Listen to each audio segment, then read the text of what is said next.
wa.gov website and looking for committee schedules. I would now like to ask our ranking member, Senator Wagner, to introduce himself. Thank you, Madam Chair. Good morning, everybody. I'm Senator Keith Wagner, ranking member of this subcommittee and representing the 39th Legislative District. Happy to be here. Thank you. Senator Nobles. Good morning. I'm Senator Tawana Nobles, and I represent the 28th Legislative District.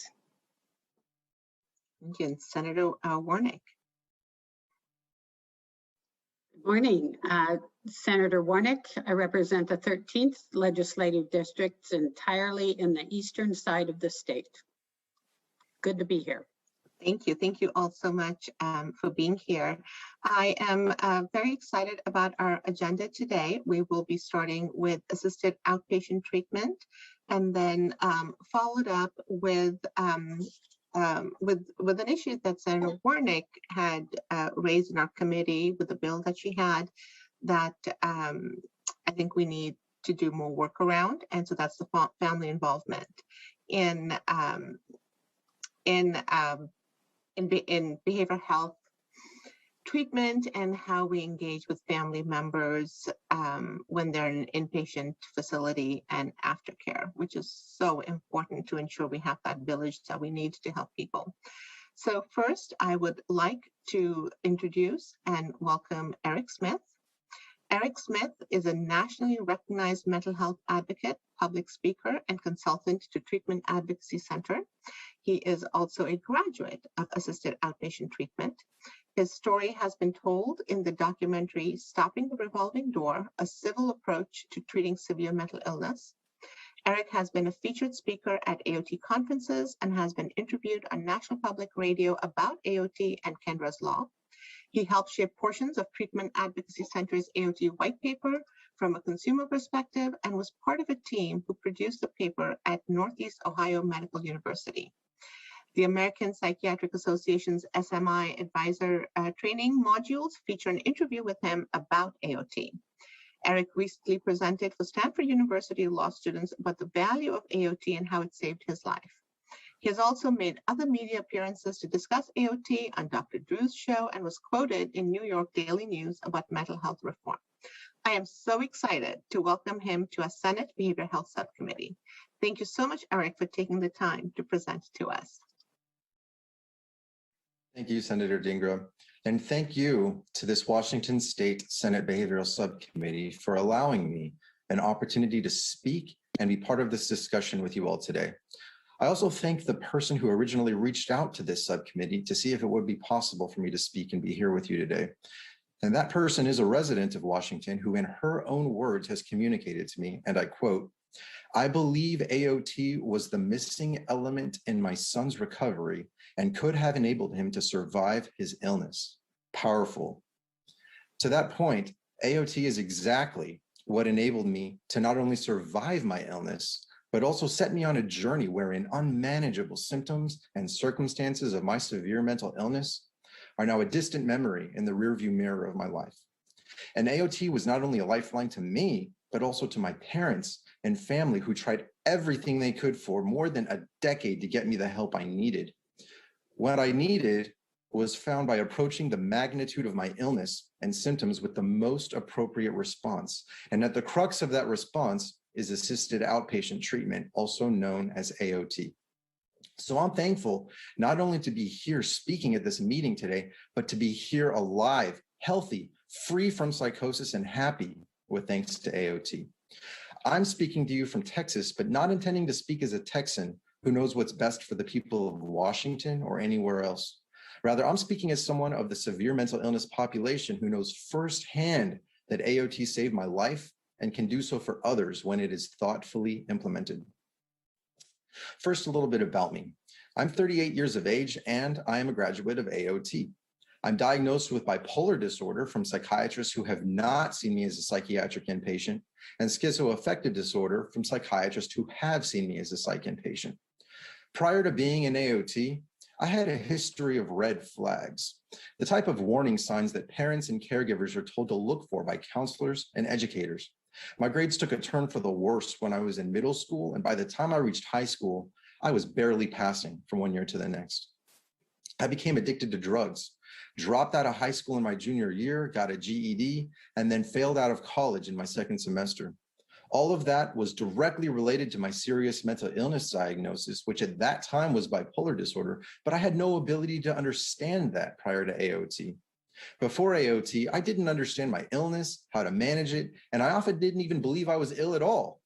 My relationships with my family and friends disintegrated. Delusions, hallucinations, and paranoia eventually became a major part of my life, so much so that I was convinced I was working with the FBI and the CIA.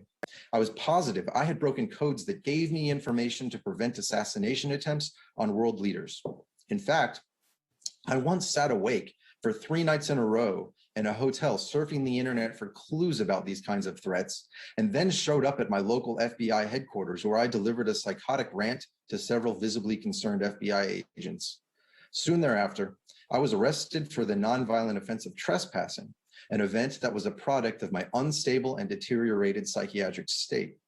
After being jailed for about a month without treatment and care of any kind for my mental illness, I was transferred to the San Antonio State Hospital, which is where I was diagnosed with schizoaffective disorder.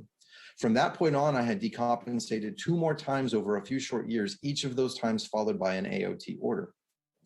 For a more complete understanding about my need for a total of 3 AOT orders over a few short years, please understand my journey to finding a medication regimen that works includes prior medication regimens that either stopped working or just stopped being effective, thus necessitating a trip for me to be back into inpatient care followed by AOT. Let's take a minute to unpack the value of AOT in this context, as it's not an uncommon story to hear medication regimens stop working effectively or that meds need to be adjusted based on however a person with SMI is presenting at any given time.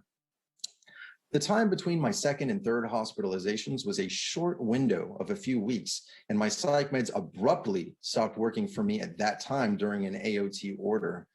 Being that I was on an AOT order at this time while I was decompensating, it was relatively easy for the psychiatrist and judge overseeing my order to get me the inpatient care I needed. Without AOT at that juncture, it's easy to see how I could have been taken to some other ER or hospital to manage my decompensated state of dangerous and problematic symptoms. But instead, I was able to be hospitalized and placed under the care of people who were already familiar with what had not worked for me up to that point, thanks to coordinated efforts with my AOT treatment team. If I had ended up in some other ER or hospital without me having been part of an AOT order, it's fair to say that those medical professionals would not necessarily have been meaningfully familiar with what had not worked for me up to that point. In fact, medical professionals tell me that one of the common things that happens when someone like me shows up in an ER presenting as manic, delusional, and paranoid is being pumped full of Haldol. Haldol happens to be one of the many medications that do not work for me. So being placed under the care of people familiar with me as a result of the AOT order helped avoid wasting valuable time, energy, money, and other resources spent by me, spent by a hospital, spent by first responders, and spent by society trying to remedy my situation with things that have already been identified as not working.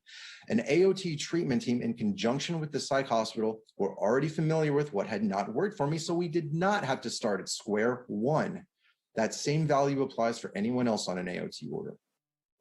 I was discharged from the hospital for the 3rd and final time near the beginning of 2012, at which point I entered into AOT for the 3rd and final time on clozapine, the only psych med I've required for almost a decade up to the present. And make no mistake about it, AOT was absolutely crucial in getting me to that point and where I'm at now, healthy, happy, and pursuing my dreams instead of being held hostage by my own mind. AOT benefited me with an opportunity to pursue my goals and dreams, benefited my parents who had tried and exhausted all other avenues for many years before AOT entered into my life, and allowed them all the comfort to finally exhale without worry that I'd end up incarcerated or dead due to my severe mental illness. And AOT benefited society with me no longer draining resources from police, FBI, Secret Service, hospital emergency rooms, psych hospitals, and so many others. Put simply, AOT got me to a point where I could successfully engage in and adhere to voluntary treatment, resolved my ambivalence, and cognitively and behaviorally shaped me to adhere to the treatment I need to manage my illness and my life, to the point that I don't need them, and I also don't need AOT anymore. Since my final AOT order, I have renewed relationships with my family and myself. Well, thanks to my AOT treatment team, I got on track for a healthy life. They recognized my mind was torturing me, and they freed me from all of that through their combined efforts of psychiatry, social work, and a civil court order of AOT. Each of my AOT hearings acted like a gatekeeper between myself and society, confirming that I still no longer required hospitalization, helping decide whether or not I can move to less frequent AOT hearings, and preparing me for reintegration back into society without need for further court-mandated involvement. What AOT looks like and who exactly is involved on an AOT treatment team can vary, but I can speak to what I experienced. And that was a number of experts collaborating across different professions, helping me find sanity and happiness, and helping my family and I build a better present and future. To be clear, the most involuntary thing I have ever experienced is not when I was a psych hospital inpatient and not when I was on an AOT order. The most involuntary thing I have ever experienced, the most forceful, the most coerceful thing I have ever experienced is my own severe mental illness. And AOT is what helped free me from that. My treatment team was fully aware that my life would continue after the AOT order was terminated, and they made sure wheels were in motion for my continued success before terminating the AOT order. For example, the judge overseeing my AOT order asked me what my goals were and what my plans were when my AOT order was about to end. At that time, I wanted to go to community college to become a chemical dependency counselor. Upon hearing this, the judge provided my assigned social worker time to drive me to my local community college. My social worker, that school's student disability advisor, and I had a productive meeting about me getting disability accommodations so that my college experience was set up as best as possible for me to achieve my goals.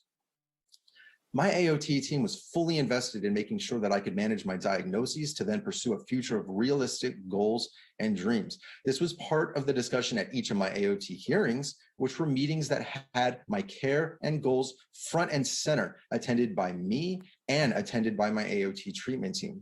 Their support set me on a path that could not have existed without them. Without question, the collaboration between everyone on my AOT treatment team was the catalyst for me moving toward reality and away from insanity. And everyone on the team had a part in that.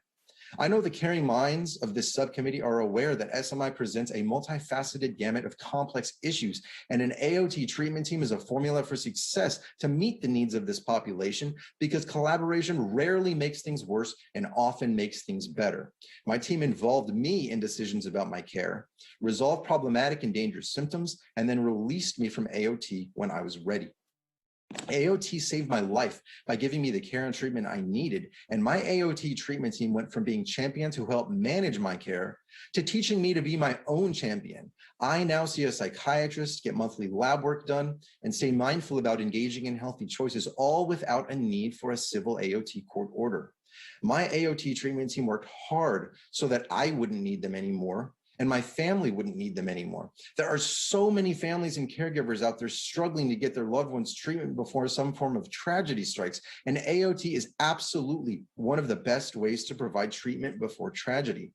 I survived SMI and turned my life around, and if we want others with SMI to be able to do the same, to become healthier, better functioning members of society who can pursue their goals and dreams instead of being relentlessly tortured by untreated and undertreated SMI, then we have to give cities and communities, large and small, the knowledge and tools to create and implement strong AOT laws and programs.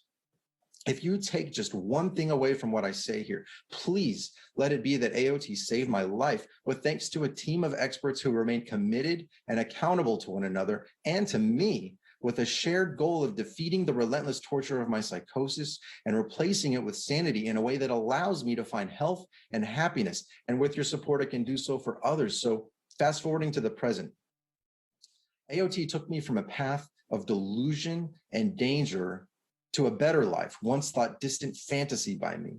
I graduated magna cum laude with a BA in psychology, and I'm now in graduate school, on track to finish near the top of my class in December with a Master of Social Work degree. I am diligently preparing to help other people as I've been helped, the help that people like me need, that all of society needs. And that gets done by strengthening AOT laws and policies where they exist, creating them where they do not exist, and making sure treatment teams are staffed with people who understand the value of assisted outpatient treatment, and also that AOT is how our society can best address many of the complex issues related to SMI that cannot be resolved by voluntary services, no matter how spectacular they are. So I reflect on it like this. I was diagnosed with bipolar disorder and schizoaffective disorder, dropped out of high school and got a GED, failed out of college in my second semester, became addicted to various drugs, and then I was committed as a psych inpatient. Then AOT comes along as a safety net, and despite being a high school dropout, once hooked on drugs and diagnosed with SMI, I beat all of those odds stacked against me because AOT was there for me. Without AOT, we know what that trajectory looks like because we see it repeatedly. We read about it in the news, we see it on TV. That's a downward spiral that wouldn't have stopped until it put me 6 feet under. With your support and understanding, we can strengthen AOT for the people of Washington and help save the lives of countless others. For the remainder of the time your subcommittee has graciously given me, I'm happy to address any questions or comments you have if and when I'm allowed to do so. And I thank you all for your time and consideration as we explore ways of strengthening AOT in Washington. Thank you. Thank you so much, Eric. I really appreciate you hearing your personal journey, and thank you so much for being an advocate for AOT nationally. Do any of the, yes, I already see Senator Wagner's hand up. Senator Wagner? Thank you, Madam Chair, and thank you, Eric, for coming before us and sharing your experiences. So I can't, it will be a little bit personal, I guess, but it can't help but be. If you could just explain from the time that you had an episode, what's the mechanism, what's the experience that gets you before the judge who sends you to AOT and gets you in front of a team?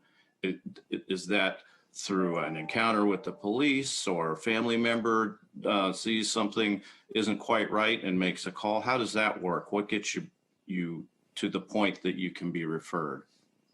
Thank you for your thoughtful question, Senator Wagner. So for me, the way it unfolded, speaking through personal experience, I would hope that this is something that no other individual or family ever has to experience. And here is briefly how it unfolded to answer your question. So in the weeks leading up to my arrest for trespassing, I was decompensating terribly. I was in the worst, most deteriorated psychiatric state that I had ever been in at that point. And my parents, who were very, very concerned and knew I needed help and care, reached out to my then most recent psychiatrist. And that psychiatrist's advice at that time, given the way things, the resources that were available in this area or lack thereof, for perhaps a better way of explaining it, the psychiatrist told my parents that the best bet I had to get the treatment that I needed related to my severe mental illness was to be arrested, hopefully for a low-level offense if it got to that, and then hopefully before I was released from jail, then somehow transferred to a psychiatric state hospital if they had a bed opened up before I happened to be released from jail. So this psychiatrist with decades of experience, who is very well versed in how to navigate the system and the available options, the actual advice to my parents was, hopefully he ends up getting arrested for a low-level offense. Hopefully he gets transferred to the state hospital. Hopefully he can get stabilized there, and then hopefully step down to assisted outpatient treatment on an outpatient order. Now, I don't think that any reasonable person would find that to be an appropriate or go-to solution for severe mental illness, saying, hey, hopefully we can get this person arrested. Hopefully they can get transferred. No, you could roll the dice 100 times and the stars would not have aligned as they did for me like that. Let's look at AOT for what it is. And if we could remove the criminal justice element and use it for its value on the civil court side of things, which is what it is, it's not a criminal order, it's a civil order, to utilize the power of a judge to help bring together this collaborative effort as I experienced it between a psychiatrist, a social worker, an attorney to make sure my rights weren't violated, just the whole treatment team, that's something that we should be looking at first as an option before saying, hey, let's hope the criminal justice system spits him out into the appropriate place for treatment and care. Thank you. That was a very helpful answer. Thank you. Any other questions for Eric? Eric, I do have a couple. So it sounds to me that the only way to get on AOT in Texas is through a hospitalization. Is that correct, or is there a venue to get onto AOT without a hospitalization? So thank you for your question, Senator Dingra. When it comes to the policy end of things, I am not as well versed on that as I am about the consumer side of the experience.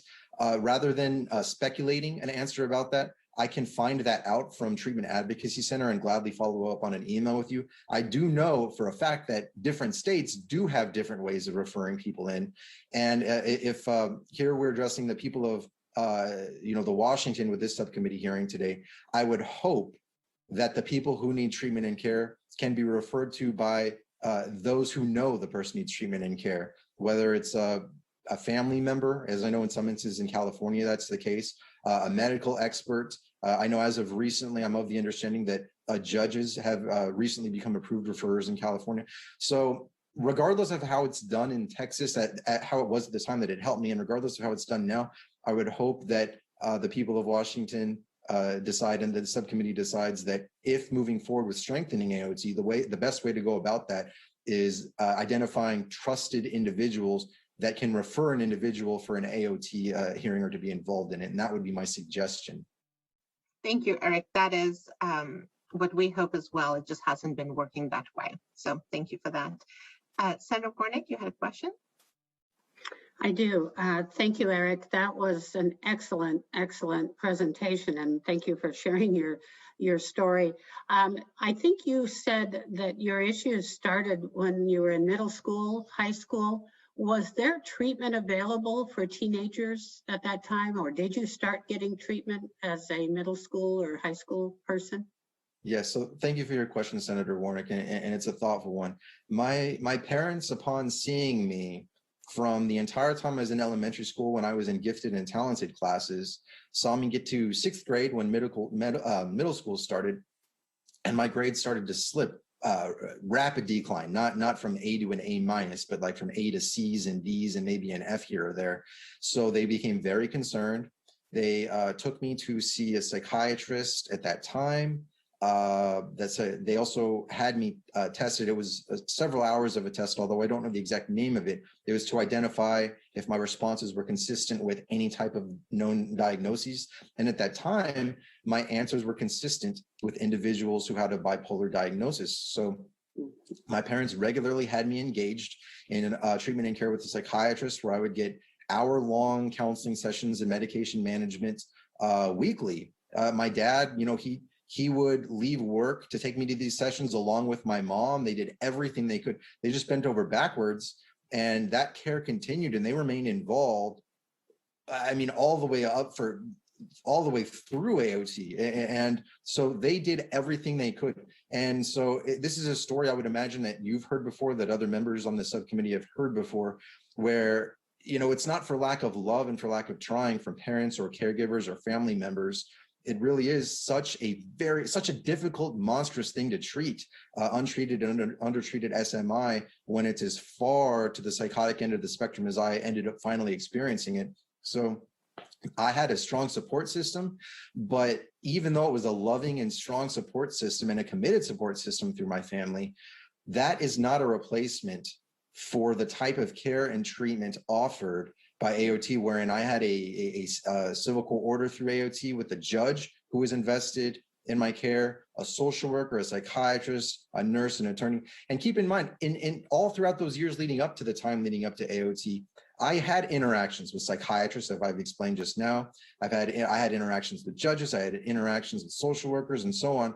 But when it's brought together and leveraged for the potential all of these different professions bring to the table, they're greater than the sum of their parts as part of an AOT treatment team. And that's really what I needed. And it's unfortunate for my family, all their time and energy they spent, and all the time and energy I spent and that the city spent, the FBI, the police, the Secret Service who came to visit me.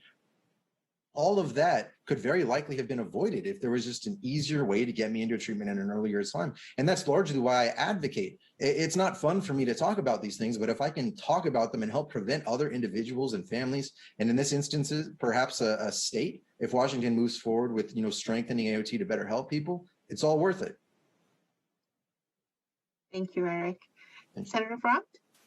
Thank you, Madam Chair.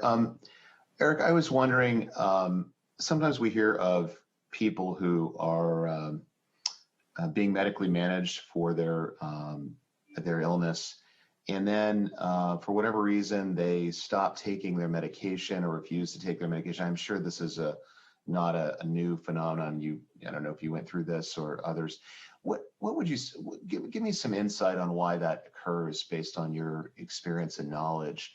When something can be managed medically with appropriate medication and therapy, but particularly in the medication aspect, and yet for whatever reason, the individual, they're not 12 years old, they can't be forced to take something, they're now 18, 19, 20, or in their 20s, and they just stop taking their medication. Why does that occur? I'm curious if you have any insights on that, because I hear of that all the time, and I'm wondering if you have any thoughts. And yes, how we should be thinking about that. I do. And thank you, Senator Frucht, for that question. It's a question that I'm asked repeatedly, so I know it's a good one. It comes up and people want insight into that.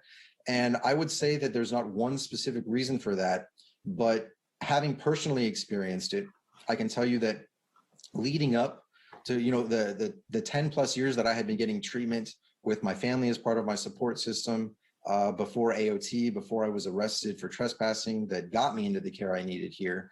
I went through so many numerous different cocktails of prescribed medications where at any given time, I could have been taking, 5 to 8 different medications a day, different dosages of medicines.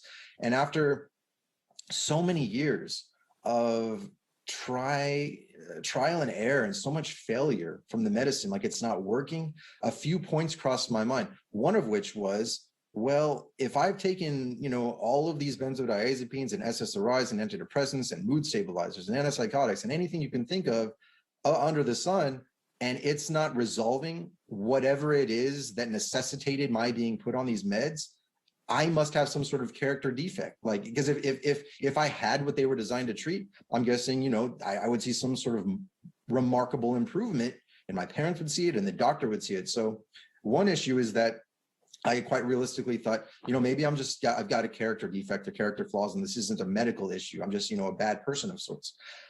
Secondly, I can also say that having experienced, that many years of taking those different meds as I'm being described and all of their untoward side effects, massive weight gain, persistent upset in stomach, foggy thoughts, difficulty staying awake, difficulty going to sleep, anything you could really think of as side effects that you would be aware of from these powerful medicines. I thought, the juice isn't really worth the squeeze here for me, because if I'm taking all of these meds, they're not doing what they're supposed to do, but I'm experiencing all of these massive health problems from taking them. Why should I keep taking them? So at some times during that time period, I didn't take the meds as prescribed because, there was a long history of them not working by that point.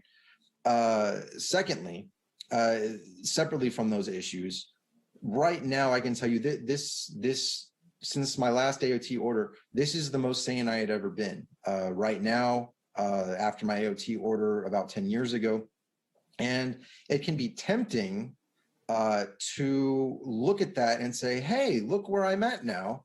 I don't need my meds anymore. Like, I'm doing well in school. I've got good relationships with my family. I've got friends. Things are seeming positive. So thanks, meds. I don't need you anymore. You got me where I needed to get. But that isn't how it works. It's like, this certainly isn't a perfect analogy, but imagine someone with high blood pressure. So, they're prescribed high blood pressure meds. 2 months into it, they're like, wow, look how excellent and stellar my blood pressure is. I don't need the blood pressure meds anymore. Yeah. It's that you stop taking, what do you think is going to happen? You're going to get high blood pressure again, unless, sort of massive diet and exercise changes. But all other things being equal, you can't just stop taking meds and expect it's cure. I long for the day when we do have a cure for severe mental illness, It's just not out there right now. And if I could also just piggyback a related point on this here, for the people who do have a history of non-adherence or getting off their meds, long-acting injectables are perhaps a viable solution for individuals like that. So if there's concern that, let's say, an individual known to the state of Washington or counties there, that they have a history of 30 hospitalizations and each of those times they stop taking their meds, perhaps if they're given a long-acting injectable as part of their outpatient care. Where are we on that, on the viability of those therapies? Well, long-acting injectables they are effective. Now, if you're asking me to speak on exact numbers of their efficacy, I am not even. Are they available now? I mean, are they? Oh, yes. Long-acting injectable psychotics and other forms of long-acting injectables are available. That is correct. Thank you so much, Eric. I greatly appreciate you presenting and staying for the question and answer. In this subcommittee, we always like to center the voice of the individuals who are being impacted by the laws that we create. So thank you for starting us off on this topic. Thank you, Senator. And now I would like to have our staff present on what we're doing in Washington, the history of assisted outpatient treatment, and where we stand. Welcome, Kevin Black. Thank you, Senator. For the record, my name is Kevin Black, and I am coordinator and staff to this subcommittee. And I do have about 8 slides for you today, just going over the legislative history and structure of assisted outpatient treatment in Washington.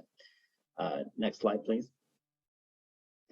So the question is, what is assisted outpatient treatment? I like to ask the easy questions first. Basically what it is, it's a program of court-ordered outpatient treatment, which is subject to judicial enforcement for persons with a behavioral health disorder who meet legal criteria. Under that definition, a form of assisted outpatient treatment actually has been available in Washington for a long time, since 1987, in fact, under a different name, under less restrictive alternative treatment, or LRA treatment, which we talk about frequently. In 1987, the Involuntary Treatment Act was amended to create a revocation procedure for someone. Well, there were 2 amendments that happened. One was add an initial probable cause hearing for a involuntary commitment after the 72-hour initial detention, which has become 120 hours. Instead of 14 days of inpatient treatment, the court was enabled to impose 90 days of outpatient treatment under a less restrictive alternative order. And also a revocation process was created so that a court could bring that person back before the court and look at whether they've been following the conditions that they were released under, and whether the person was succeeding or whether they were experiencing deterioration or engaging in behavior that was a danger to others. Next slide, please. However, the form of LRA treatment that existed starting at 1987 is different from what we think about as assisted outpatient treatment now. First, it was invariably imposed after a period of detention for inpatient treatment, at the very least that 72-hour period, which has been increased to 5 days for the detention by the designated crisis responder, and usually, in fact, after a longer period of inpatient treatment.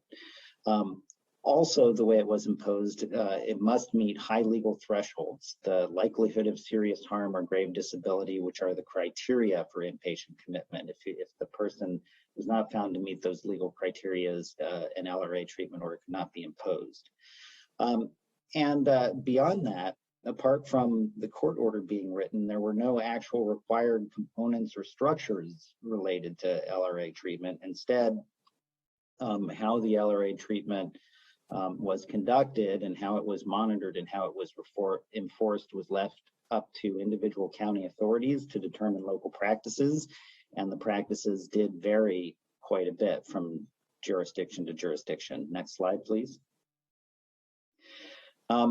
So in about 1999, we started to see the national rise of the concept of assisted outpatient treatment, or AOT. And that term AOT originates with Kendra's Law, which was passed in 1999 in New York State. It was named after Kendra Webdale, who was a young woman who was murdered by a person with mental illness in New York State. That law was actually originally proposed by NAMI, the National Alliance for Mental Illness, and it was boosted and has been boosted in the time since by a number of mental health advocacy groups, including prominently now the Treatment Advocacy Center. According to records compiled by the Treatment Advocacy Center, 47 out of 50 states now have a form of assisted outpatient treatment.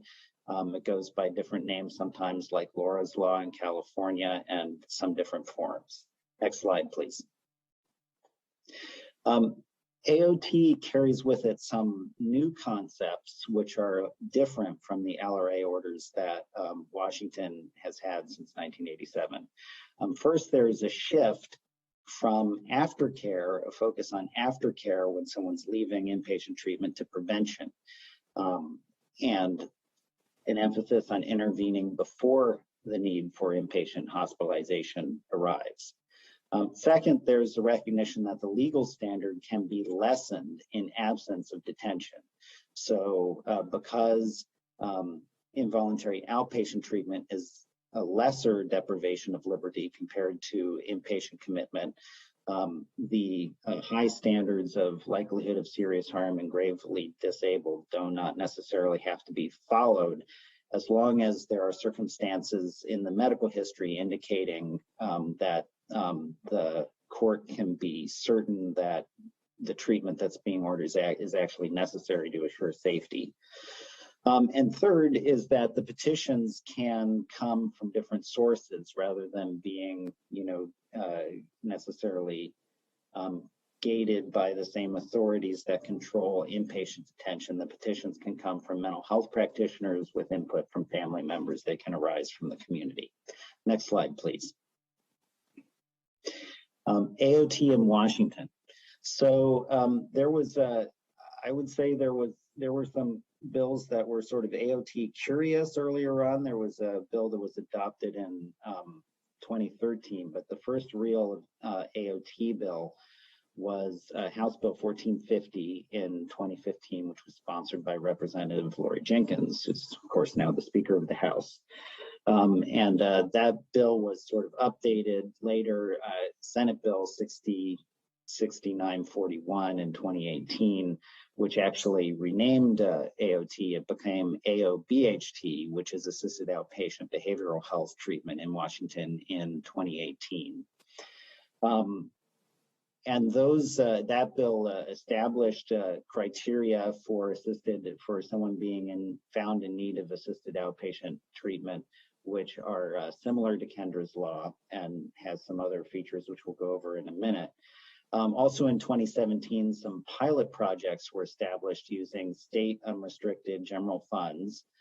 Starting in 2017 in Pierce and Yakima counties. The Yakima pilot was discontinued after a year. And all of the funds were given to Pierce County after that.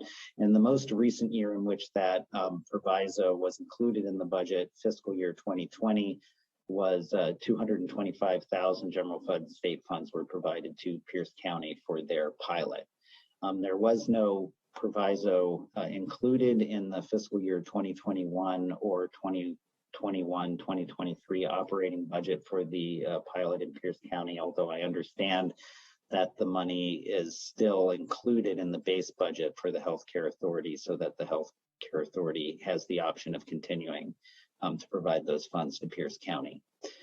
Another thing that I should mention about the AOT bill in 2015 is that it also created some minimum requirements and optional requirements for LRA treatment programs, which was important. It gave the first definition to what actually someone could expect to receive and was required to be received when somebody receives less restrictive outpatient treatment, which can include traditional less restrictive LRA treatment following inpatient hospitalization or an AOT order. Next slide, please. Here are the AOT criteria in Washington, which are similar to Kendra's law. First, the court must find that the person has been previously detained for involuntary treatment within the past 36 months. So they've got a history of illness and behavior which has been serious enough for involuntary treatment in the past. They need to find that the person's unlikely to participate in treatment without an LRA order, that they're likely to benefit from that LRA treatment, and that the person needs LRA treatment to prevent a relapse, decompensation, or deterioration, which is likely to result in the person meeting the ITA detention criteria of likelihood of serious harm or gravely disabled within a reasonably short period of time. Next slide, please.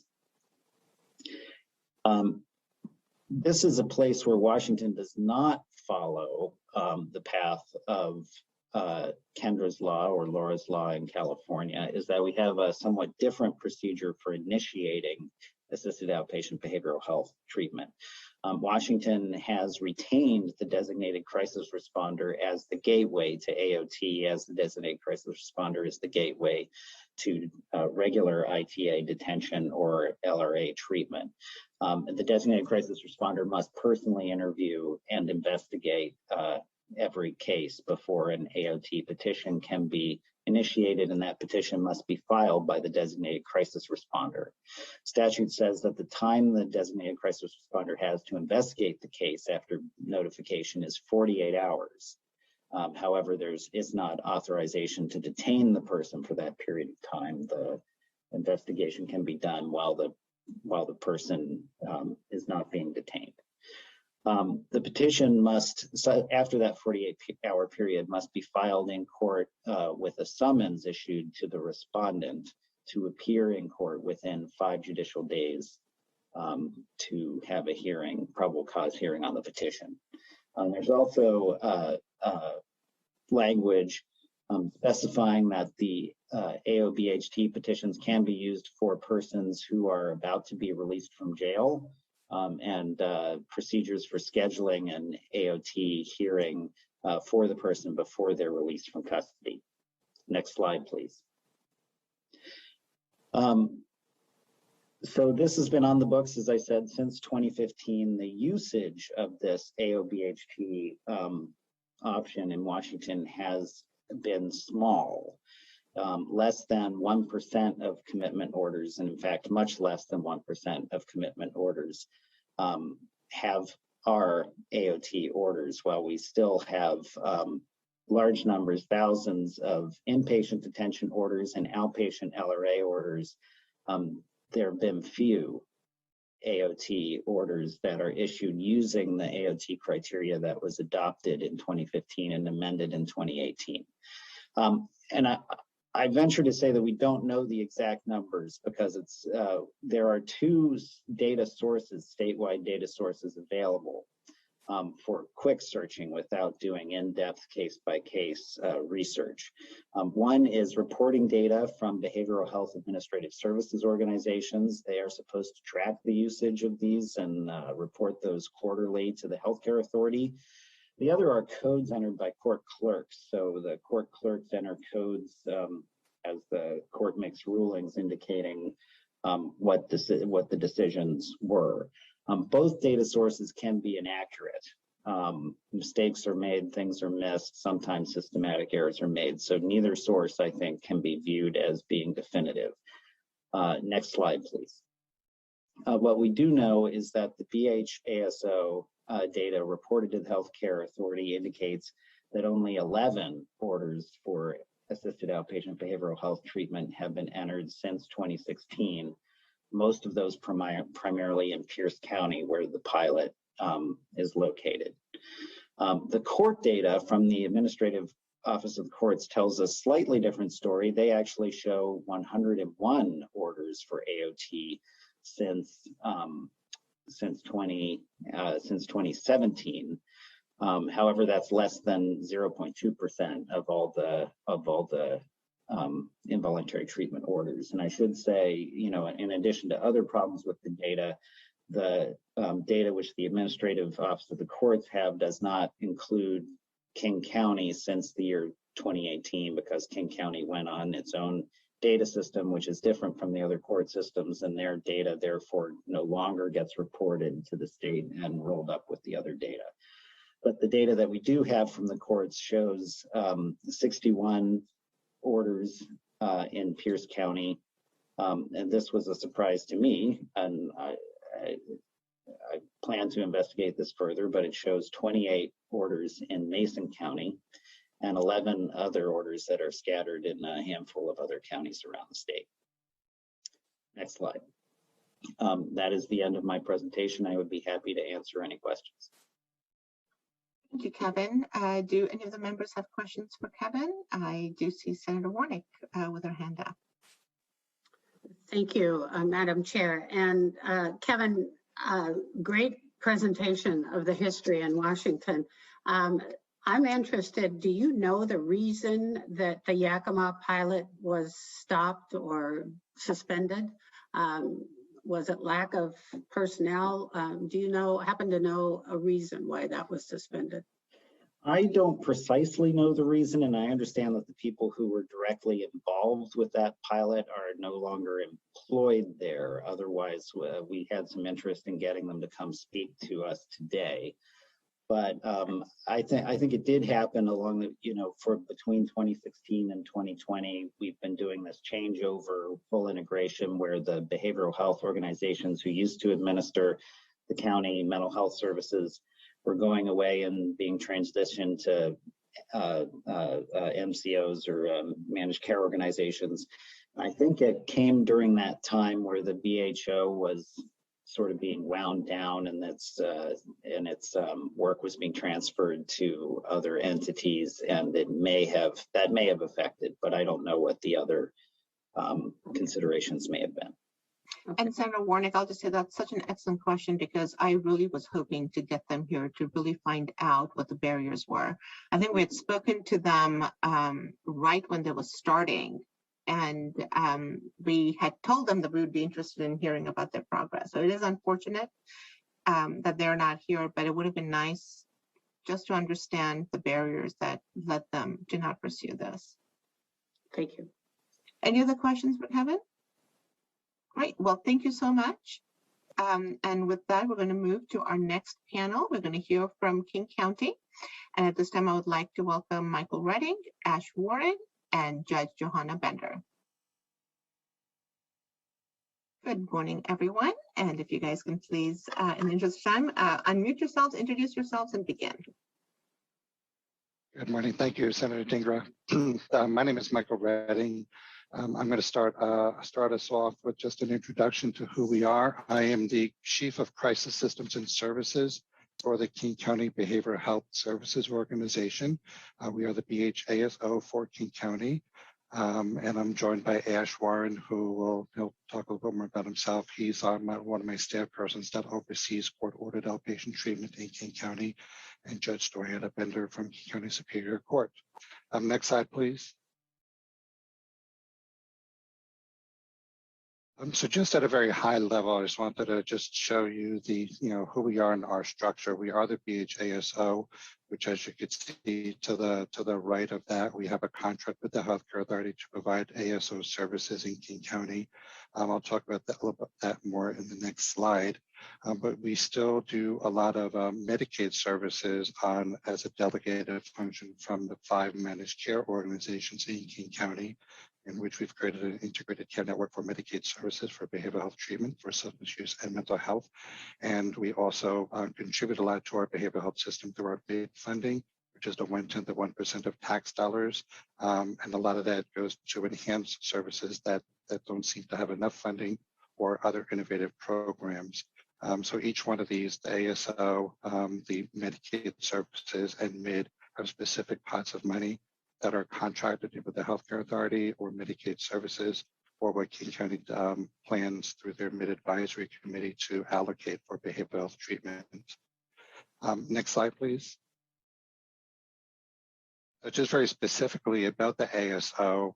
The ASO really is about providing crisis and non-Medicaid services to different regions in Washington State. So for King County specifically, we do provide a continuum of crisis services that move from the least restrictive to the most restrictive services, which could be, the crisis line phone calls to talk to someone who's in crisis, they need support, all the way through the DCRs who will evaluate or involuntary detain folks due to danger to self or others. And then we have other crisis services in between there. And so the ASO funding really supports the work of crisis services and then other non-Medicaid services that are within the realm of the ASO. In that second block, we could see this is where we can see the court-ordered outpatient treatment, where we have a specific line item in our ASO contract of dollars that go towards that, which is what pays for our staff, and the enhanced dollars that are non-Medicaid allocated to providers who support folks on less restrictive alternatives. And then there's other block grant dollars through SAMHSA that we support other programs with as well that are flexible in criminal justice training, ACT dollars, treatment dollars through other state-funded services. But this is where AOT would live for us in King County is in this world of this type of funding, which, and Ash will speak to that in more detail, but we'll talk about some of our barriers, and I think the funding and resources would be one of those barriers. Within the ASO, we also do provide the DCR services. So we have a team of DCRs that go out continually to evaluate for detention. And they also do look for least restrictive alternatives. So if somebody could be voluntarily hospitalized versus involuntarily hospitalized, they would pursue that. And then we could also talk about how the DCRs are challenged in part of the AOT process in King County. Then there's other miscellaneous services for the behavioral ombuds and other types of committees that the ASO funds. But I just wanted to give you this broad picture so that we can now zero in on court-ordered outpatient treatment. So the next slide, please. I'll pass this on to Ash to speak more about that. Hi, my name is Ash Warren. I'm the Assisted Outpatient Treatment Coordinator for King County. Thank you, Michael, for the laying the groundwork. So I just want to talk first about how do we think about mental health care and taking care of the folks who live in King County. So for us, wellness and recovery are really at the heart of what we're trying to do. We recognize that looks different for different folks, and we want to really make sure that we have the appropriate level of care for folks who are going through a variety of things. And as Eric talked about really, really well, that this process is for folks who the voluntary system doesn't work for. But we really do believe if it can work voluntarily, if folks can have the resources and get to what they need without an involuntary system, that's ideal.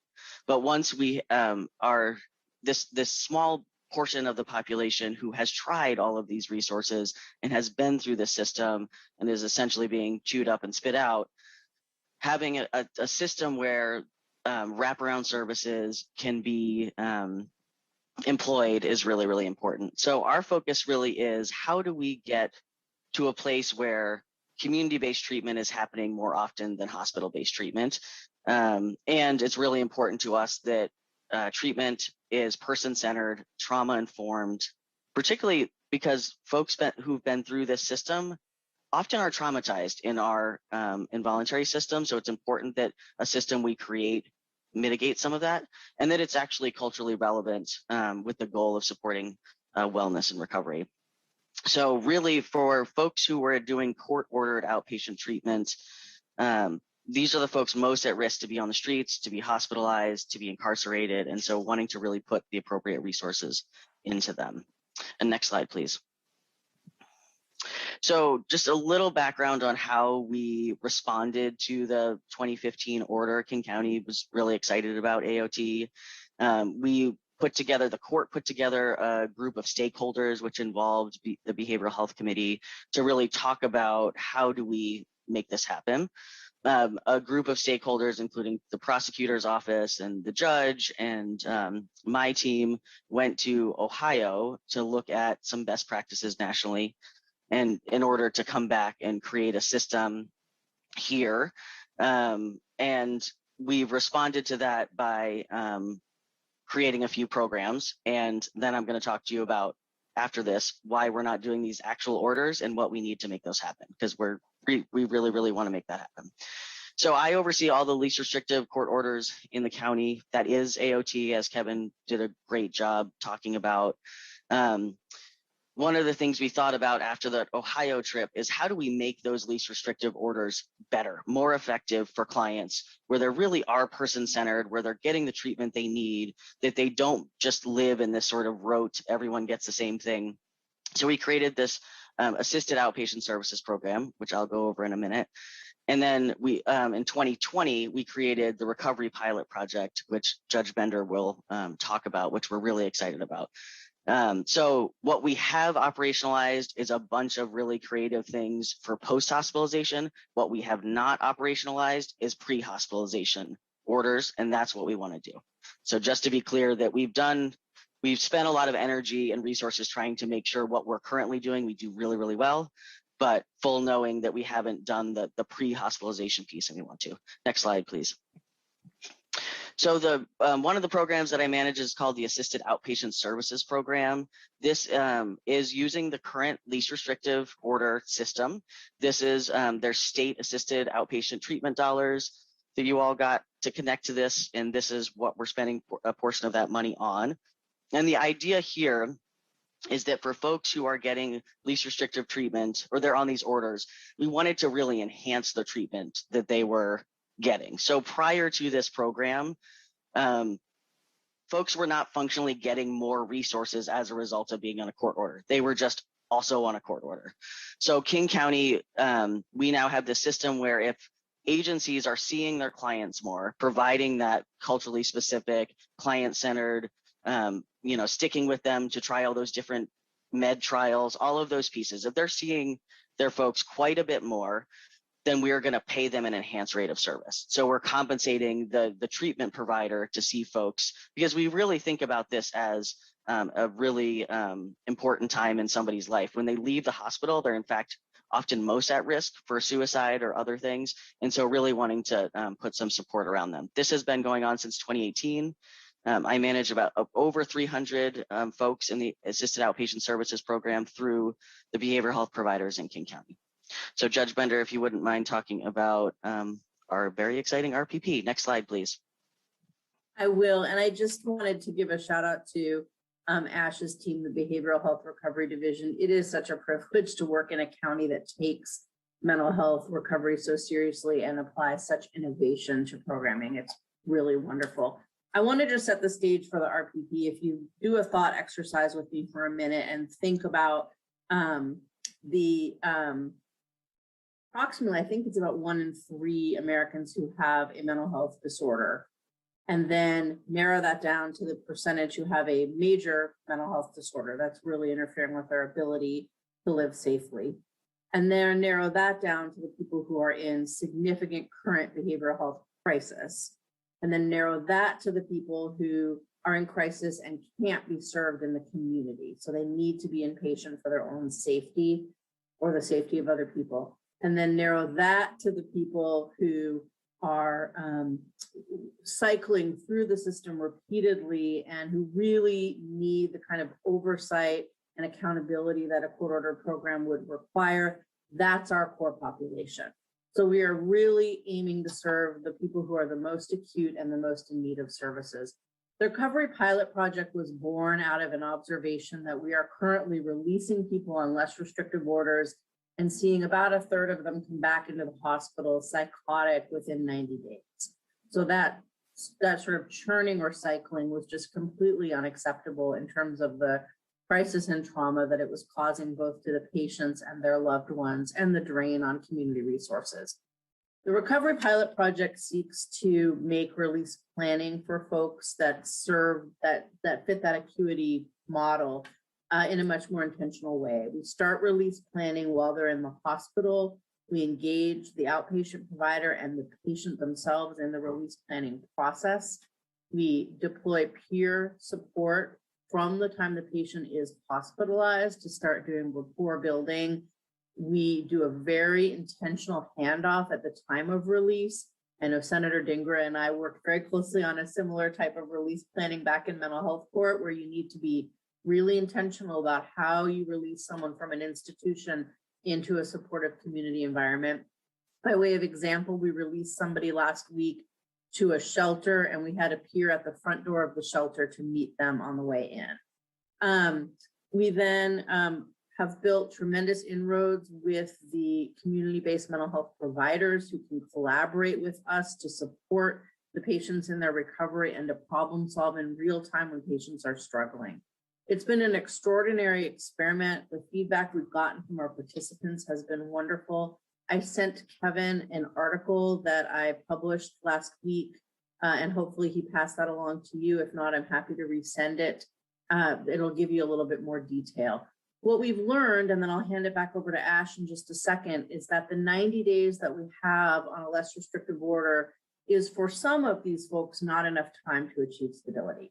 And so the next piece is to operationalize both extended LRs, in other words, re-upping an LR order, and or, depending on the patient's needs, deploying an AOT order. The best practice nationally is at least 6 months of outpatient oversight to try to achieve the stabilization that we're looking for. And so we're working very actively with the county to try to operationalize opportunities to extend those orders so that we can serve people in a more intentional way and try to prevent or at least significantly delay any need for rehospitalization. So Ash, I'll hand it back over to you. Thank you, Judge Mender. All right, next slide, please.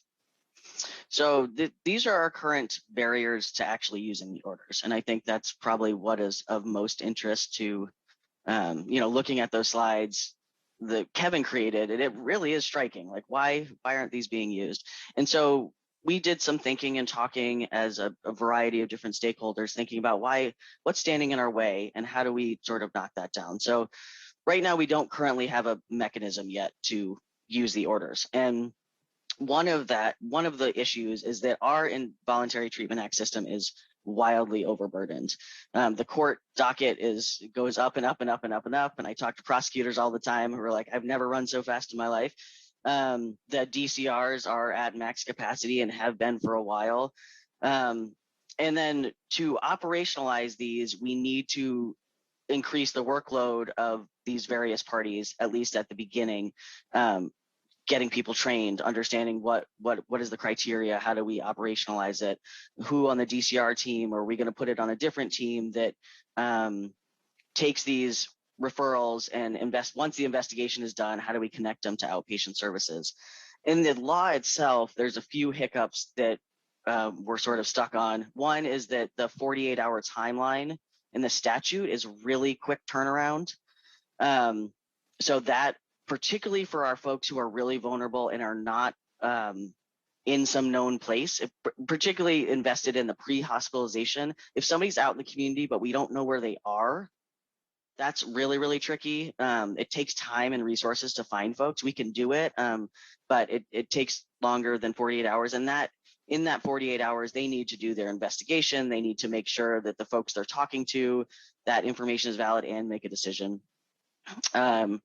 And the other piece is that there's concern about workload for the DCRs, that if we add another order that has a timeline attached, what about the functions that the DCRs do that don't have timelines attached? Will those get slowed down? Will there be a longer time to respond to community referrals? So trying to figure out how to best respond to that. And then the other thing is, the way that the statute is written is, I always say it's like parallel, overlapping, looping, like it's a little bit confusing, and I'm a social worker and not a lawyer. So, but even talking to our partners who are lawyers, it's like, what comes first, the chicken or the egg, or how do we make this happen? So some clarity there would be helpful to me. And there's one phone call by one concerned person that says this person is having some behaviors that are really dangerous due to their behavioral health condition. And then the DCRs go out, investigate. They've got a menu of options that actually fit the client in that situation. And then we're able to deploy those quickly. So and needing some more resources to do that. So next slide, please. So right now, just wanted to sort of break down how do we pay for things and where would we see increases if we start operationalizing these orders. So we really do fundamentally believe. Sorry, Ash, if you could just hurry it along in the interest Yes, of time. absolutely. Yep. So knowing that in the end, we will see significant savings by not having these folks cycle through, but there needs to be some initial investments and continuing to invest in the system we have. So we will have some increased court costs. We will need more designated crisis responders. We'll need somebody who does the care coordination. I'm currently doing it for RPP, but we need a role to do that. So making sure we're thinking about serving both Medicaid clients and non-Medicaid clients. So wanted to make sure you all had the information about sort of how to best do that. So thank you. We're all happy to answer questions. And here's our contact info. Please reach out to us if we can be of help. Great. Well, thank you so much. We're going to hear from Pierce County, and then we can do questions after the Pierce County presentation. I will say I am very interested in making sure we do legislation around AOT, and so more on that later. And next up, we are going to hear from the pilot program in Pierce County, and I would like to invite Colin Duffy and Kathy Hagan. Please do unmute, introduce yourselves, and begin. And good morning, Madam Chair and members of the committee. My name is Colin Duffy. I think I'll start things off for our presentation. So I'm an attorney with the Pierce County Department of Assigned Counsel, and I currently represent the participants in our AOT pilot program. So I've worked in the AOT court approximately 2 years at this point, and I'm also the current defense attorney in felony mental health court. And so prior to that, my experience was representing clients facing psychiatric hospitalizations at Western State Hospital for involuntary commitment. And so I wanted to touch on the structure of the court and kind of how we operate just with the limited amount of time I have. And so we have a pretty standard court and treatment team. We have a judge, a court coordinator, myself, the defense attorney, a prosecutor, and the treatment team. And then Kathy Hagan can provide more information on the actual treatment team itself. And so in Pierce County, we operate our AOT program similarly to the therapeutic court model that's used and supported by best practices. And so our judge is the same judge that currently works in our felony mental health court. And that's good because they have that experience working with folks with serious mental health illnesses. They can recognize, again, the diagnoses. They have understanding of the preferred treatment modalities and medications and whatnot. And so we use an incentives-based model to motivate individuals. And so during COVID, that's been relegated to verbal praise and positive feedback mostly. But when we were operating in person, we'd use gift cards and music CDs, things that would be relevant to the participants' interest to motivate them, again, to change their behavior. If it's a medication compliance issue, for them to, again, work on adhering to what's outlined in their treatment plan. And so we rely on a lot the concept of the black robe effect that's used in therapeutic courts, where it's that relationship between the judge and the participant. Again, the verbal praise, positive feedback. Judge spends a lot of time building a rapport with the participant to allow them, again, to have some agency in their treatment and feel supported by, again, the court team. And that usually is very successful in motivating individuals to modify their behavior and, again, comply with the requirements. And as a team, we use a collaborative approach. So we receive the treatment reports in advance. We sit down as a team. We talk about it. We discuss the issues, kind of what our roles are. And then afterward in the hearing, we again target kind of what need to be met, be it, again, navigating services, housing, employment, education. We touch on all of that during our hearings. And so I'm the defense attorney, and I have experience with the traditional ITA system. And overwhelmingly across the board, every AOT respondent that I've represented has willingly entered our program. And so by the time the petition is filed, they've had an opportunity to meet with the treatment team. They outline, again, the expectations, the services they provide. And by the time it reaches me right before the petition and we have our conversation, all the folks I've had have wanted these services and have entered into our program, again, willingly. And I didn't expect that coming in. Again, typically we have a lot of contested hearings for the folks that are on an inpatient hospitalization. And as a defense attorney, I've utilized our AOT program for individuals who are facing, again, criminal charges in their case. So the judges see that we have this complete wraparound services. We provide this mental health treatment. It's very robust. And we've used that effectively to mitigate some of their other cases, which has resulted in reductions and in charges, reductions in sentencing as well. And so I find it very helpful, and our participants have had some success, certainly in our program. And so one of the issues, again, the ITA system overall is overburdened. And the way we operate in the county city building in downtown Tacoma, whereas the traditional ITA system operates at Western State Hospital, a completely different courtroom. Again, that's connected to Western State Hospital. And so the majority of the referrals we see come from an outpatient basis. And one of the goals we've been working on is educating the DCRs and the petitioners at the evaluation and treatment facilities about AOT to maybe capture some of the folks that are on a 14-day petition, a hospitalization, to maybe consider AOT as an option to transition them in. And so that's currently where a lot of our effort is that education component and reaching out to them so they understand what AOT means. Because they're, at this point, there is some confusion with respect to AOT as an alternative to an LRA. What are the differences? What are the legal elements and whatnot? And so we've been working and continue to work on that. So thank you. Thanks, Colin. I'm Kathy Hagan, and I am the Chief Clinical Officer at Comprehensive Life Resources. And we are the service provider for AOT participants in Pierce County, and we have been since the pilot started in 2017. I'll quickly hit the highlights of AOT. I think Mr. Smith very well stated what we see from clients is that the process is collaborative in nature. Participants feel heard, they feel involved in decision making, and they feel very supported. The shared accountability in the courtroom. So it's not just the client that is held accountable, it is also the service providers.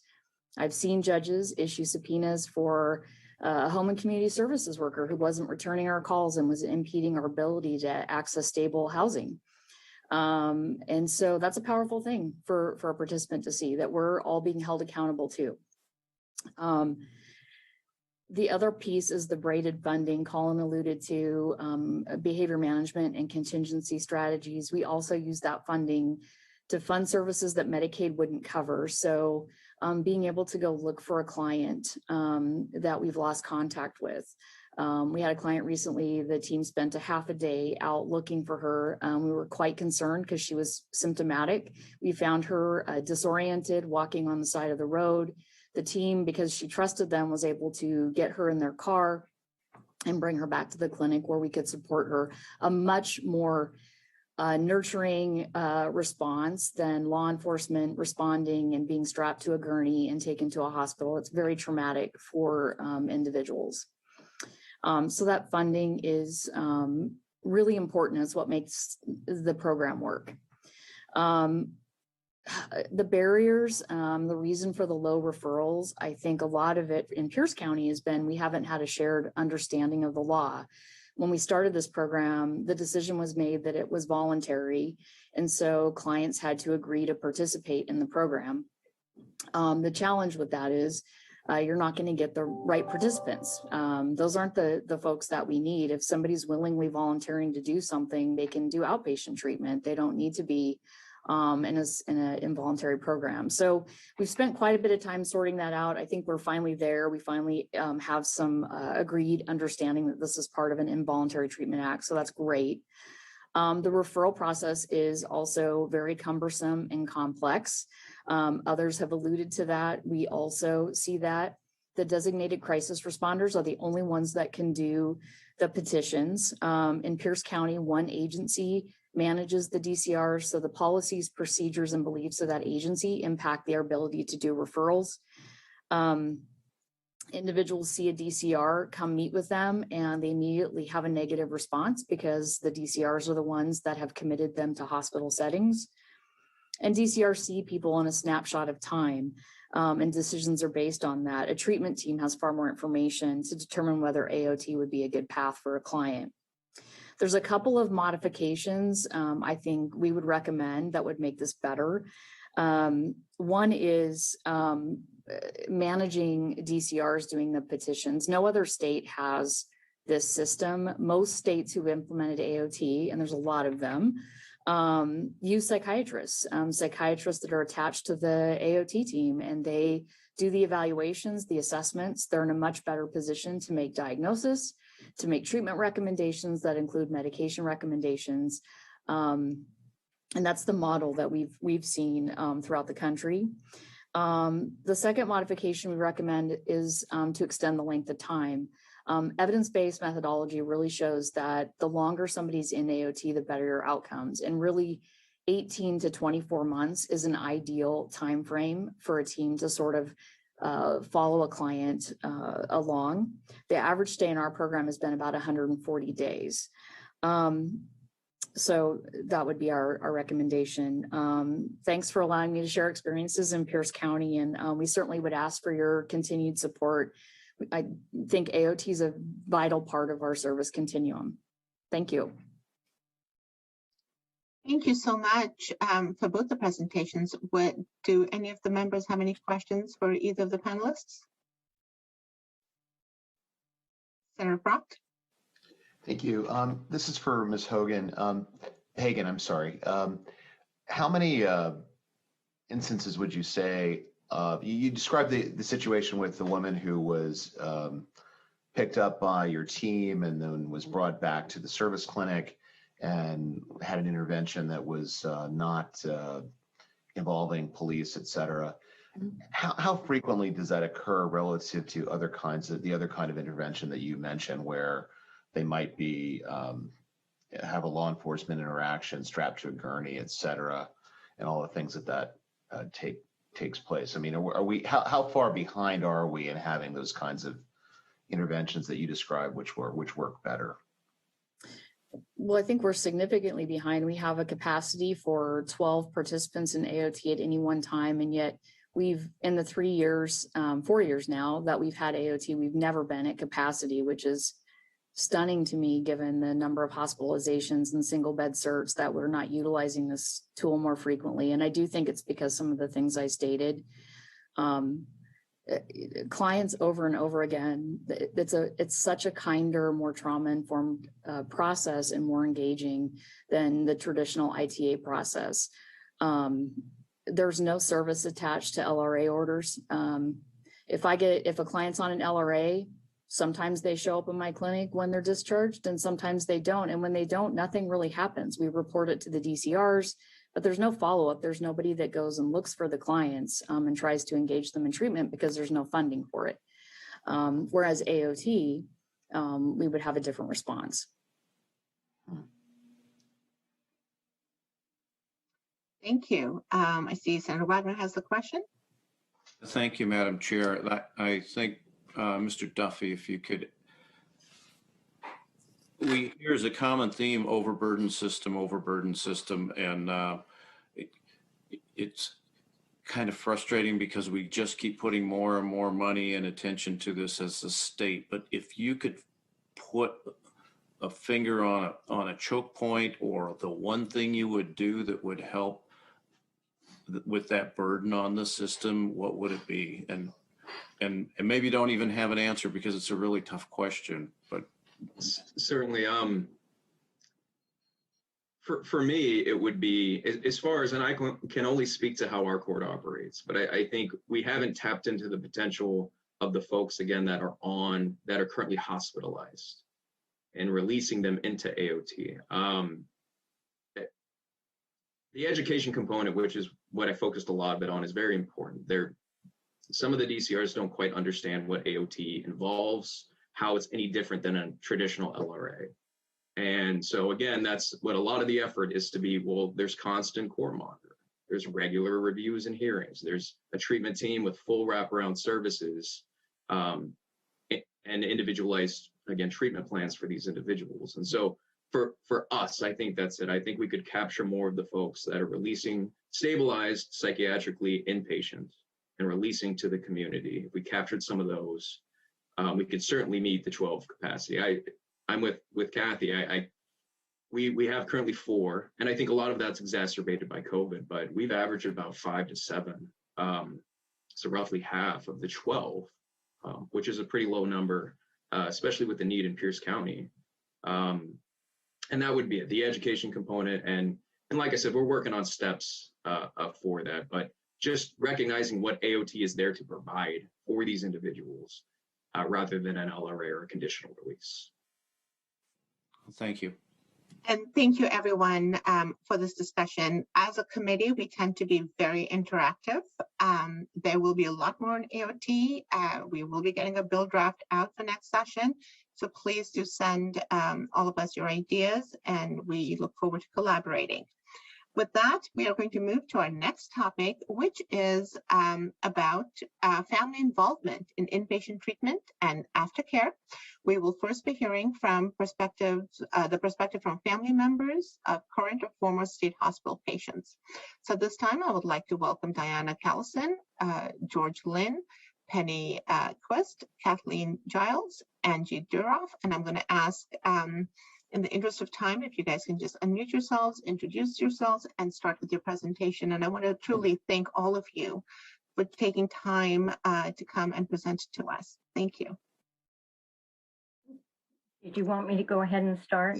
Yes, in the order that I called you in. So Diana, if you could start. Okay. I would first say that I'm not a public speaker. I'm a mom who's very passionate about my daughter. So I'm very nervous about this, but I'm very glad to be here and provide what I see. I'm Diana Callison, parent to a bright, articulate young adult daughter housed at Western State, going on 3 years. I was recently, and I'm grateful to join the Western State Family Advisory Council. I've attended 3 monthly meetings so far. I was a probation officer for 33 years, so very involved with mental illness in that system. And my daughter, who started out with developmental disabilities, and those have affected her significantly throughout her life, I've always been a very strong advocate for her. She's been in the Western State hospitals 4 different times. The first, she was 9 years old, and she was voluntarily committed to the Child Study and Treatment Center. I was asked to address how Western State reached out and worked with us as family members. The Child Study and Treatment Center was wonderful. They were very inclusive. They were very warm and accepting and non-judging of the parents. Our experience with them was wonderful. My daughter was in there for 11 months, and as parents, we attended all the programming for her and supported her. And I couldn't have been happier with how that resolved. Anything that came up, we resolved at the level of the team. The other 3 started in 2017. She was referred to forensics for evaluation. I called the unit and offered to speak with the evaluator to provide history and background, and was told that wasn't necessary. And 3 days later, I got a call to come and get her. When they escorted her out the door, the treatment person said, you know, we're really worried about her. I think you should sit down and have a good talk with your daughter, or she may end up back here. And my thinking was, if talking to my daughter worked, she would have never wound up at Western State. So that interaction felt demeaning. Months later, in 2017, she was remanded to forensics again and civilly committed for 6 to 7 months. During that commitment, it's actually been quite the same on her current one on the forensic civil commitment. she signed a release of information so that we could get full information, which is, I understand, is some other parents' nightmares. So we are able to get information about her. The only thing that we have ever been reached out to work with them on is to attend the 90-day treatment review hearings, which I have done throughout, through that hospitalization and her current hospitalization. Aside from that, they seem to want very little parental input, don't want history about like childhood treatment history outside of Western State. They do things their way. And I understand it to a degree. It's a very large hospital. But I have been disappointed in the treatment. And when I raised concerns about lack of meaningful treatment to my daughter's condition, or concerns about ever-changing diagnoses of her through different evaluators, these largely go unheard. When I raise safety concerns for her being on a mixed ward with violent male offenders, it isn't heard. I have filed grievances at state, federal, and Western State levels and tried to resolve things ongoing, and they continue. And it seems like by filing those continuing grievances, my daughter gets at times way more restricted, and they restrict what we can do as far as what we can send her or mail her or bring her. And it feels retaliatory in nature at times. I want to mention that if you were to look at a September 24, 2019 Seattle Times article by Abe Bergman, he also was a voice and that I wish could be heard today. And I think he put it well in saying at the state level, he pointed out the positives, but also at the state level that there seems to be a systemic issue of much defensiveness toward anyone who questions treatment concerns at Western State or safety concerns. I feel there needs to be more openness, more transparency, and an independent board to review both patients and family concerns. I understand they are all reviewed, as are my grievances, through the patient grievance office at Western State Hospital. And that certainly to me seems to be a conflict to have an office within where the complaints are being made, fairly be able to assess those and not fear for their job, frankly. So I'm very worried about when my daughter does get out. I'm very grateful for what Eric talked about, that parents aren't always the problem. And that's been said to me, that if your kid's here because obviously you couldn't raise them right. And anyway, I'm very hopeful this next time when she gets out, if she goes on an LRA, I worry that the same thing's going to happen that happened between her last two hospitalizations.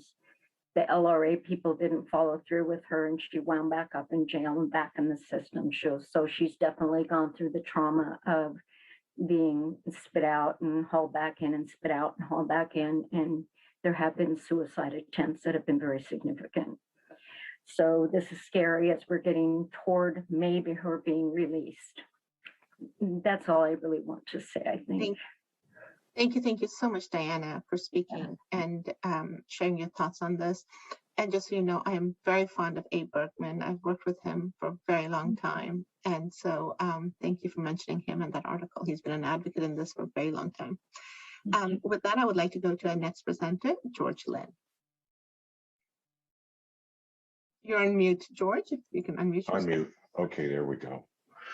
I'm technologically challenged, so I'm going to read a bit too, so I get through this, quickly. First, to introduce myself, I am the parent of an adult child, a trans person, male to female, who is currently being held in the forensics award at Western under an NGRI plea. She has been in and out of the system at Western and jail really since she was, a kid.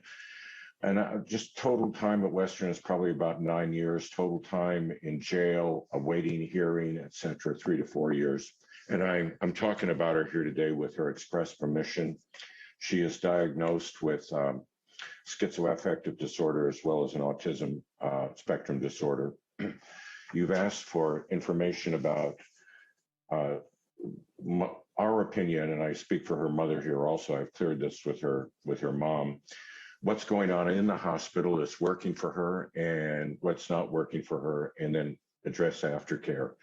We have an extensive history with her right from the beginning, and not unlike a lot of the other patients you're talking about here, she is in the most severe type of person, most severe type of patient, and I'll just leave it there. In an optimum situation, the way we look at this, our experience would be when she's checked into the hospital, she meets with a therapist, which would be delivering one-to-one therapy with her every week, a social worker, which would be coordinating discharge planning and her general movement through the system. And then upon discharge, she would be, her care would be coordinated with the community, resources in the community, and she'd be assigned. This is all new to me here. We're talking about you folks are talking about the assisted outpatient treatment. She went in, her last time in was 2017. And I'm going to just mention what happened there. Might be illustrative of the problem that we see here. But anyway, in an optimum situation, she'd go through Western, she'd be restabilized. Her mind would come back, her mental status would be restored, and then she'd be released to the community, followed with an LR or an assisted treatment order. And if she violated that order, she would go back into the system or be assessed for return to the system. So our experience while she's been at Western is that first, I'm kind of in the dark. I would agree with the previous speaker that we're basically, at Western, they do things Western's way. And most of what I hear about what's going on in her life is from her. And some of it I trust and some of it I don't. But we have not been involved in the therapeutic milieu at Western, one. I'd love that to be the deal. Two, she is not assigned a one-to-one therapist. It's a huge psychiatric institution. She needs to have one-to-one therapy every week. That can be a pedestal for her recovery. Three, there's no opportunity for meaningful work there. She wants to work in the laundry, clean up, whatever. I know she's on the forensic side and there are safety concerns, but to me, giving somebody a reason to get up in the morning is super important to their recovery. And finally, there's, a couple more things, actually, two more things. With regard to medical treatment, we see a gap with dental services. There's no dental services at Western except for the most rudimentary. We're going to pull that tooth, we're going to plug that tooth with a temporary filling, and we don't know what happens with that. So we've had to coordinate her dental care with a local provider there in Lakewood at our expense. There needs to be dental care. And then finally, she is both autistic and trans, and I would like to see, as part of her treatment team, the input of a developmental psychologist in helping her negotiate the communication issues that she faces. When you add autism to a mental health disorder, I can't tell you how it changes the scene here and how it makes things so much more difficult. But the state needs to be, but putting resources into psychologists that can help with that. So just a little bit about my experience, our experience with aftercare, a couple of situations. One of her stays at Western in 2009, she had the reputation of being a difficult patient. She actually waited around for months and months and months, 6, 8, 12 months for discharge because DSHS couldn't find a place for her to live. They finally found a place for her to live. It was in White Center with 2 adult schizophrenic women. It was not supervised. The place was amazingly dirty and filthy. She wasn't on medication. She was basically discharged to the street. And she decompensated immediately and, was eventually, through a series of legal actions, got back to the hospital. And her most recent hospitalization in 2017, to me, illustrates exactly what all folks are talking about here today. She was discharged from the hospital in 2015, actually discharged from Shelton Correctional because she jumped somebody in the hospital and was then found guilty of assault. So anyway, she spent half of 2014 at Shelton. I went down and got her. She was discharged. A week or 2 later, we went to Seattle. Let's go find your community corrections officer, the person that's going to be taking, making sure that you stay on the straight and narrow. No community corrections officer, no follow-up, no social worker, no nothing. I'm just telling you, no nothing. So she found her own place at the Josephinian in Seattle, which is a pretty scary place, but it was a place to live, a roof over her head. She was super lucky to get Section 8. Then in 2017, she took herself off medication. She started to decompensate. I called Crisis and Commitment 12, 14 times. I'm a mental health counselor myself. I was telling the guys at Crisis and Commitment, please go get her. At least require her to come in for a mental status check. She's losing it. She's going to do something. In August of 2017, she did something. She pulled a knife on a guy at the hotel where she lives there and chased him out, was arrested, went to jail, was in jail for 2 years, King County detention, and then eventually got to Western in April of 2019, where she's been for the last couple of years. So, end of my story here. What our hope for this system is, one, what you folks are talking about today, you implement that and fund it. She needs, you can't take somebody with severe mental health issues and discharge them to the street with a loosey-goosey LR and say, oh, well, I don't know. I called on that LR and I said, go pick her up, please, pick her up on the R. No, she has to break the law, George. And she was doing little things, but nothing serious enough until she threatened somebody with a weapon. So she needs a place to, the system needs to have an LR or, an assisted treatment order in place with teeth in it. There needs to be a place for her to live. We haven't talked here about compassionate care, where she could live, where she'd be supervised, as well as, helped in her recovery. There needs to be, while she's at the hospital, the milieu has to be oriented around interpersonal therapy, just like it is with anybody else. And there needs to be funding there, I know, but it can't just be left willy-nilly to the occasional, group that, patients get together in, and et cetera. So there we go. As she proceeds through her NGRI process, I don't know.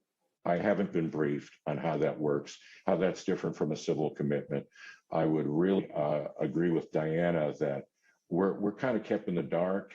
No fault to the staff there. The staff at Western are amazing people, a lot of them.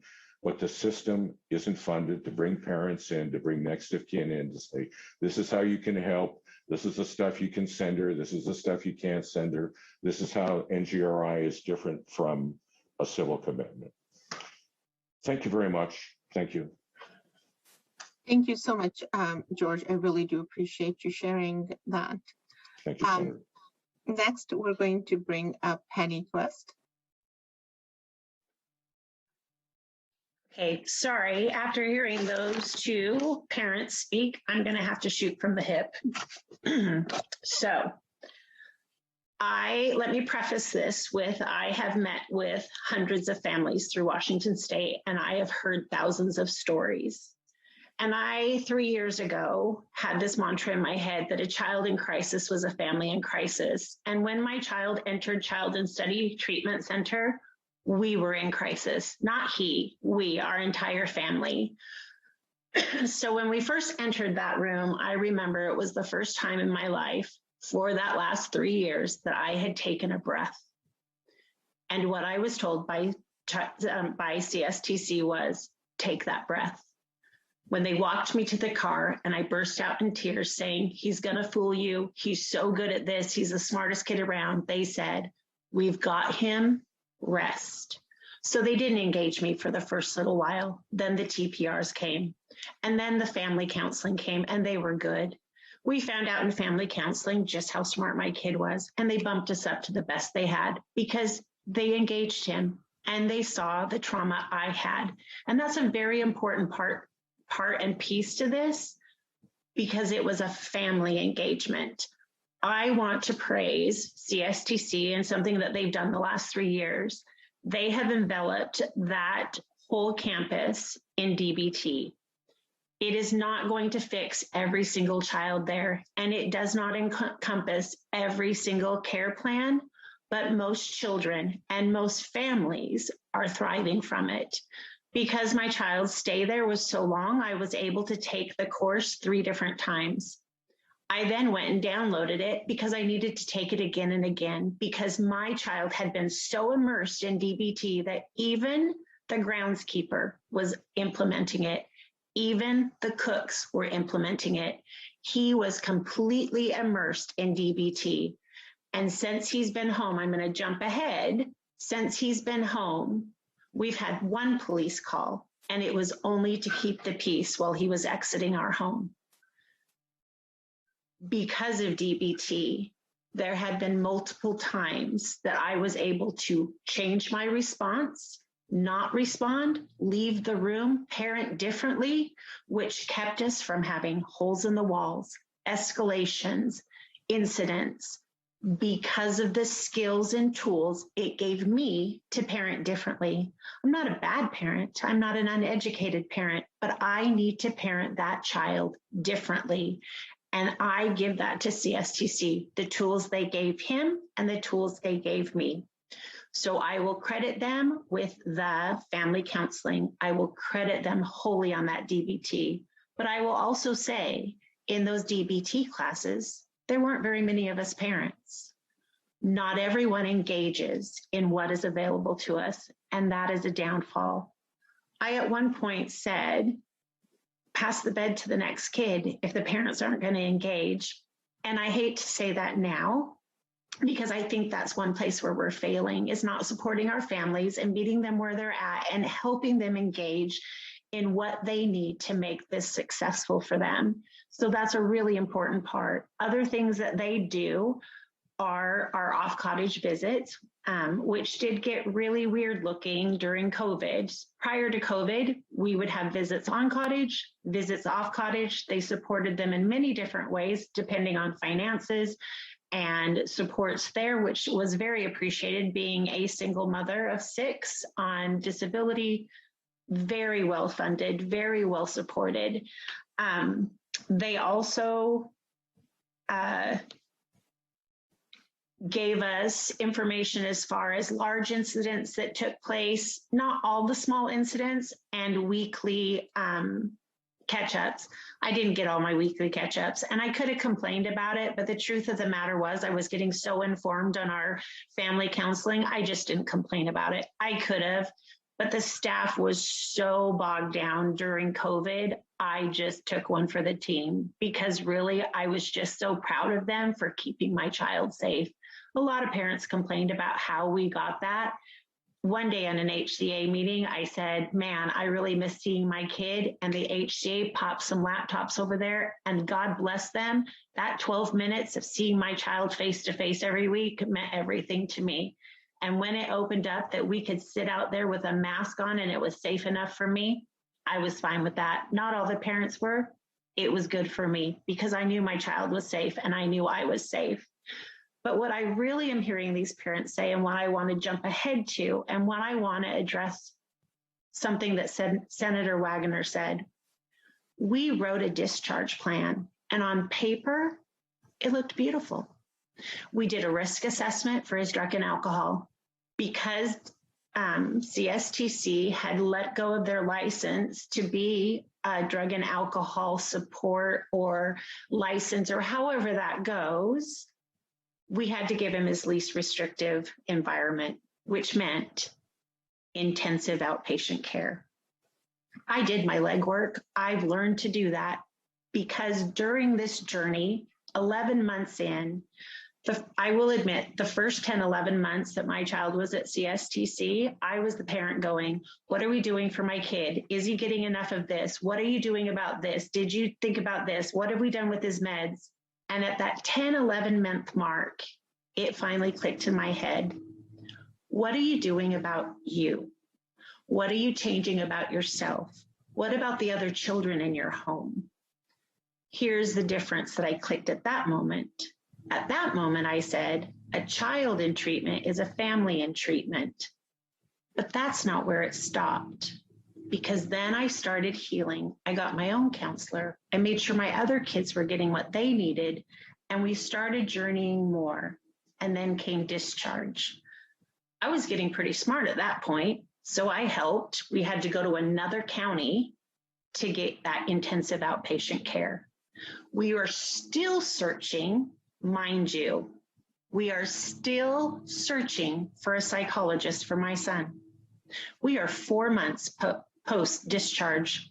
We still do not have a psychologist for my son because there aren't any. They're all full.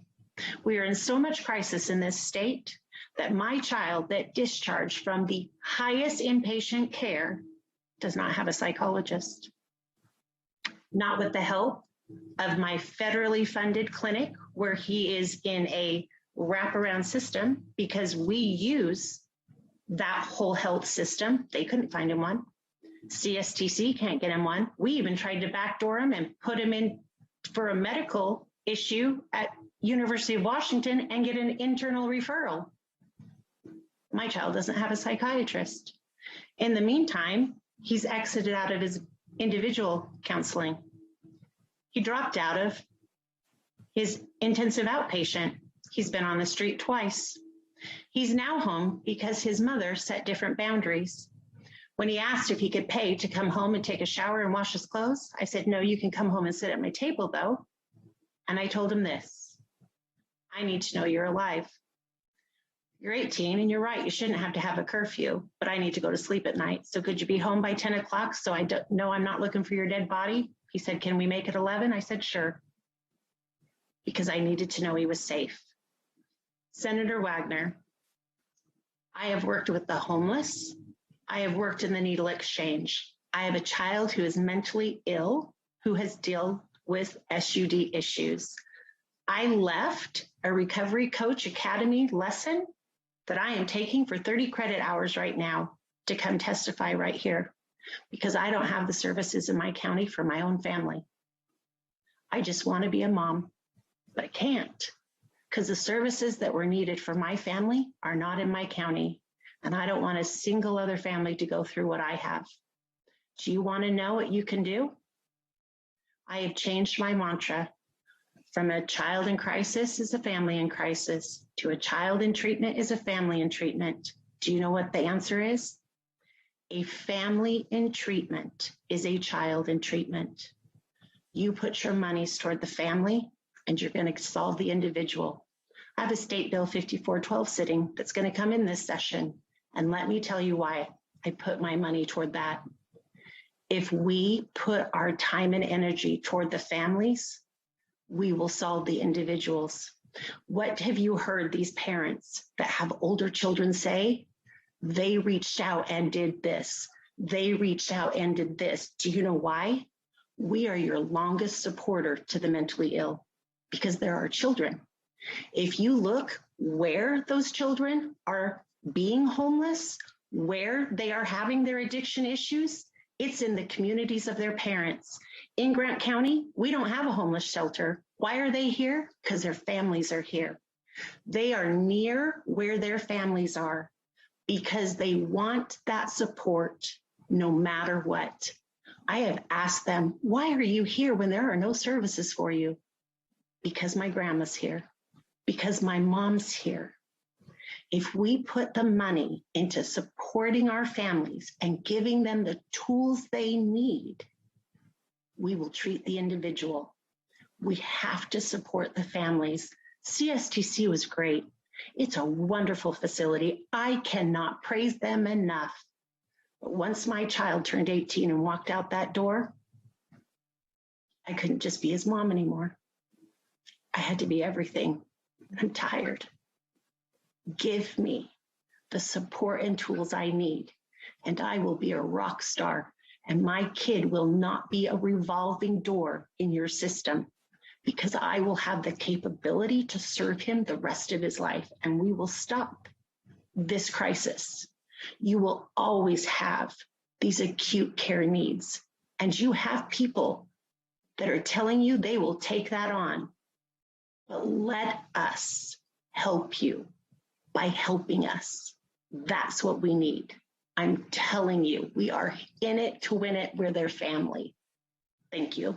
Thank you so much, Penny. And I think the question Senator Wagner asked is a question that we all want the answer to, is really to try to figure out how we move forward and how to make sure people have the right resources at the right time to be most efficient. So thank you very much for sharing, and I'm sure we will continue to get those answers that so many of us have raised here today. Our next presenter is going to be Kathleen Giles.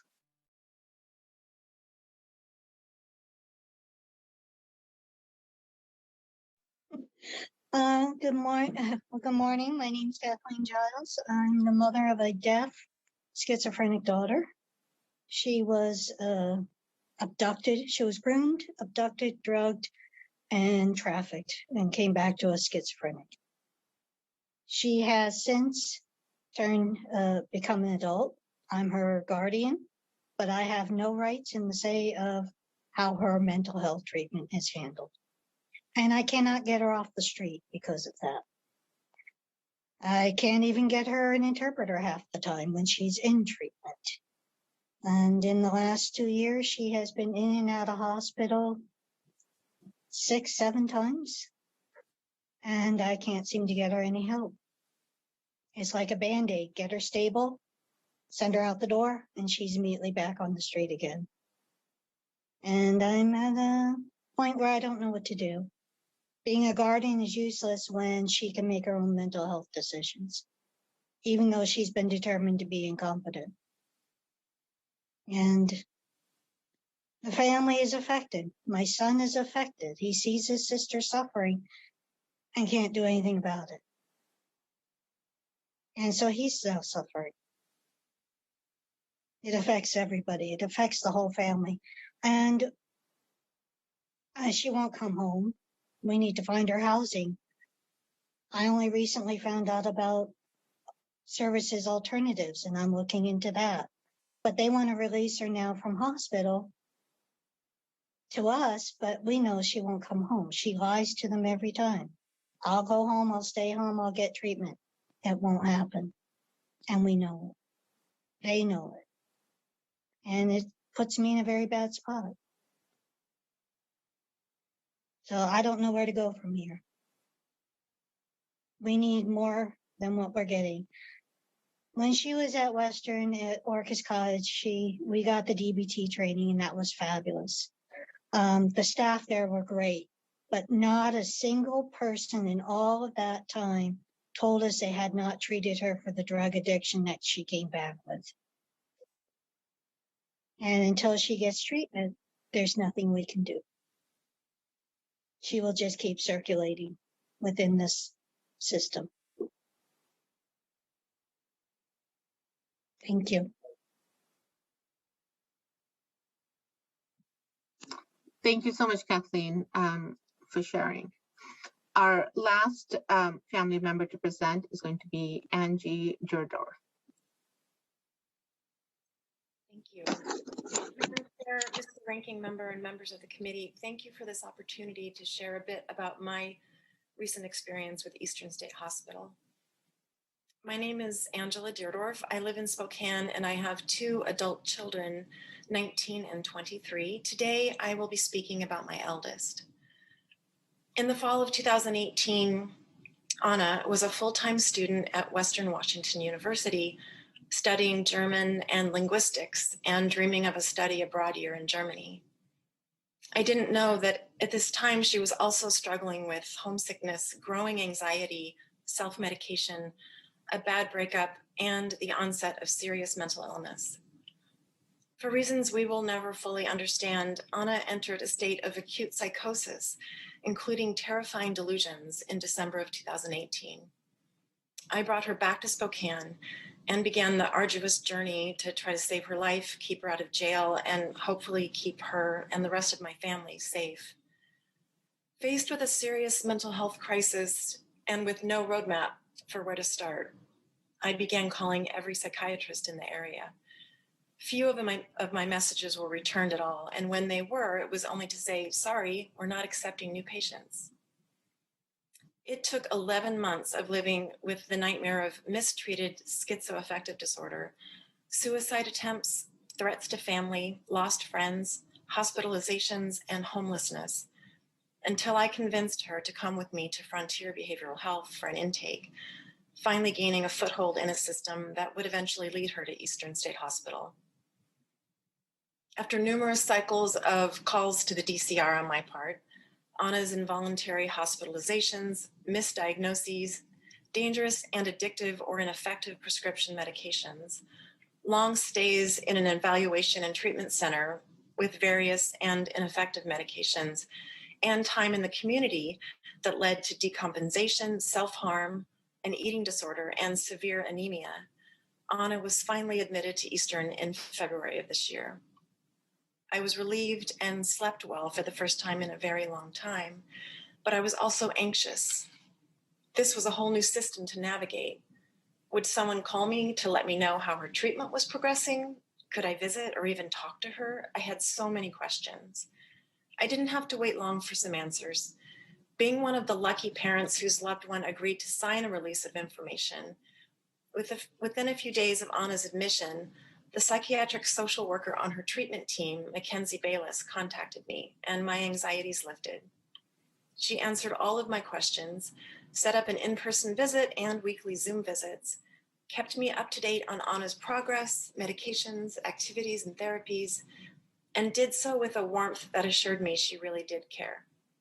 She also asked me questions about Anna's life and history and actually took the time to listen and learn about my child. During Anna's 3.5 months at Eastern, I felt engaged as an active member of Anna's support team. I was asked to join the Family Advisory Council, giving me a chance to share my experience and ask questions of the hospital's leadership team.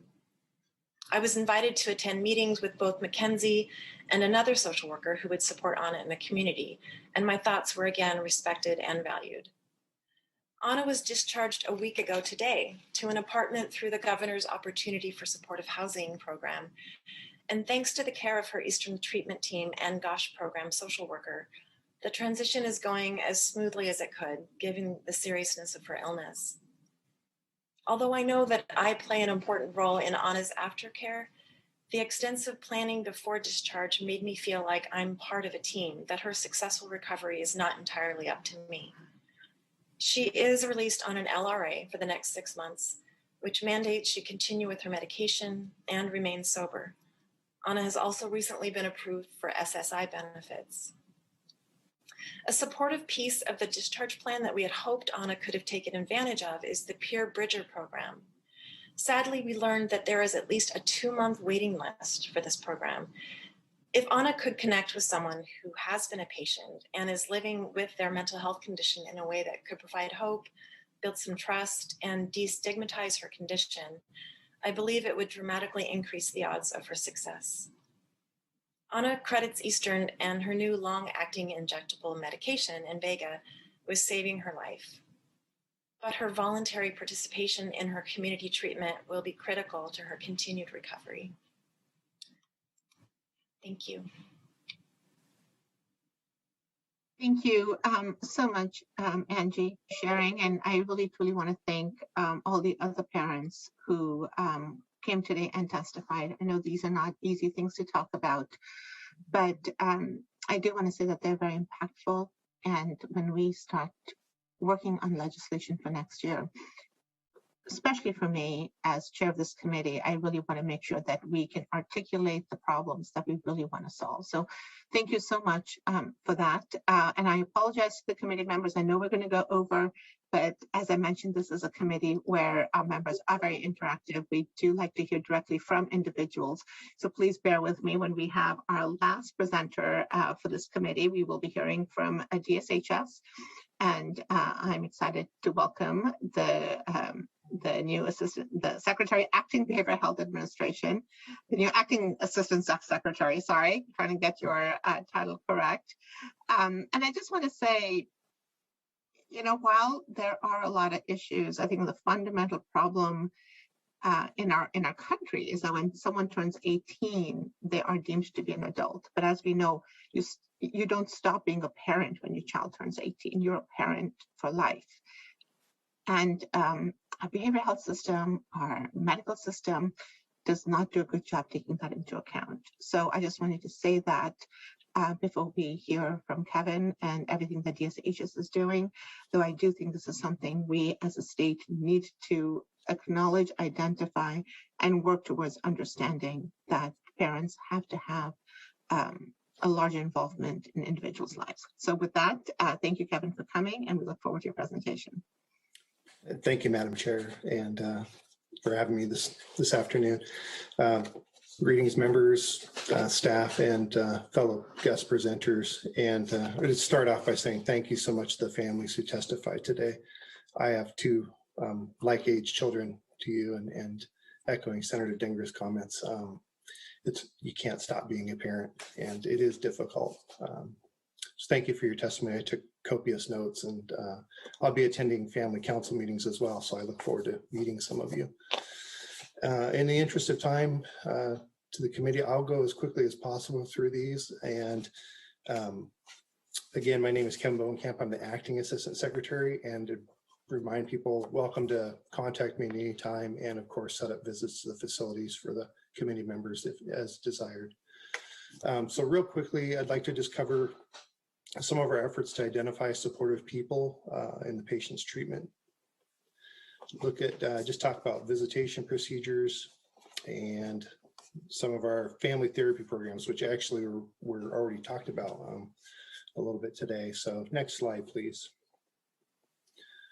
When somebody is admitted to one of our facilities, during the intake process, they do ask the patients if there are supportive family members and others in their lives that we could involve in the treatment decision-making and in the treatment planning and discharge planning, as has been discussed by the family members.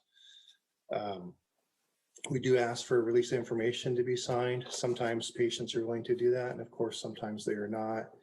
And they do have the latitude to change their mind. And sometimes that happens, according to staff, even on the day of a visit or a first interaction. So the staff have to navigate all of those features and really have to allow the patient to have say in who gets to participate in information sharing and visitation and things like that.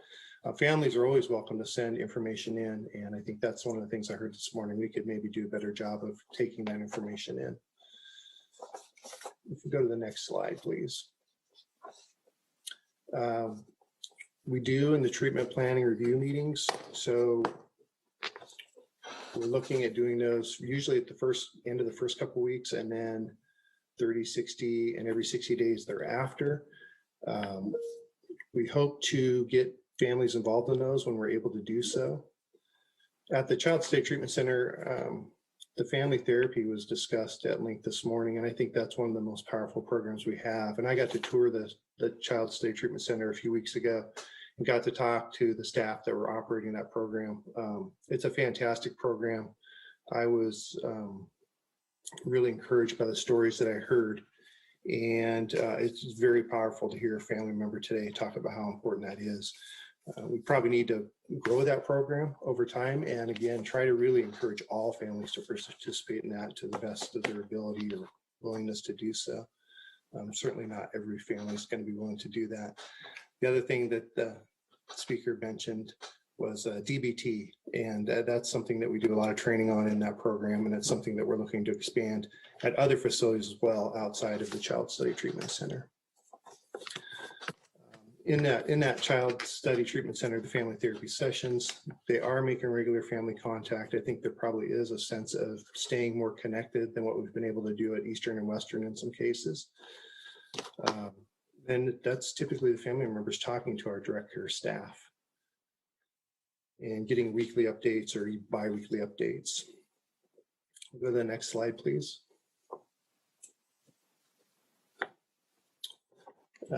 We do have visitation procedures at the facilities, and one of the things I'm not sure how well we actually describe the visitation programs and the best ways to access those.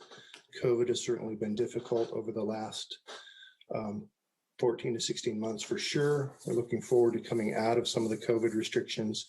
We do have some fairly restrictive guidelines we still follow with reference to CDC and governor's guidelines about visitation, but those look to be lifting here hopefully, and we should be able to resume more normal visitation.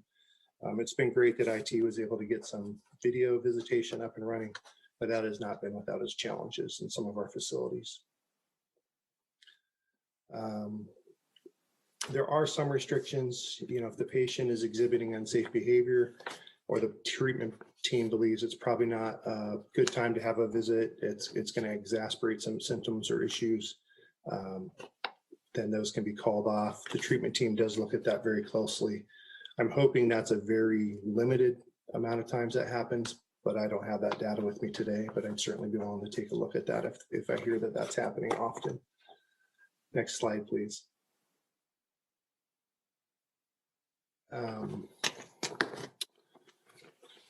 So we did have, accommodation. So we were able to talk, the guest presenter was able to talk about her opportunity to visit with the family, with her children. And we do some of that inside, some of that outside.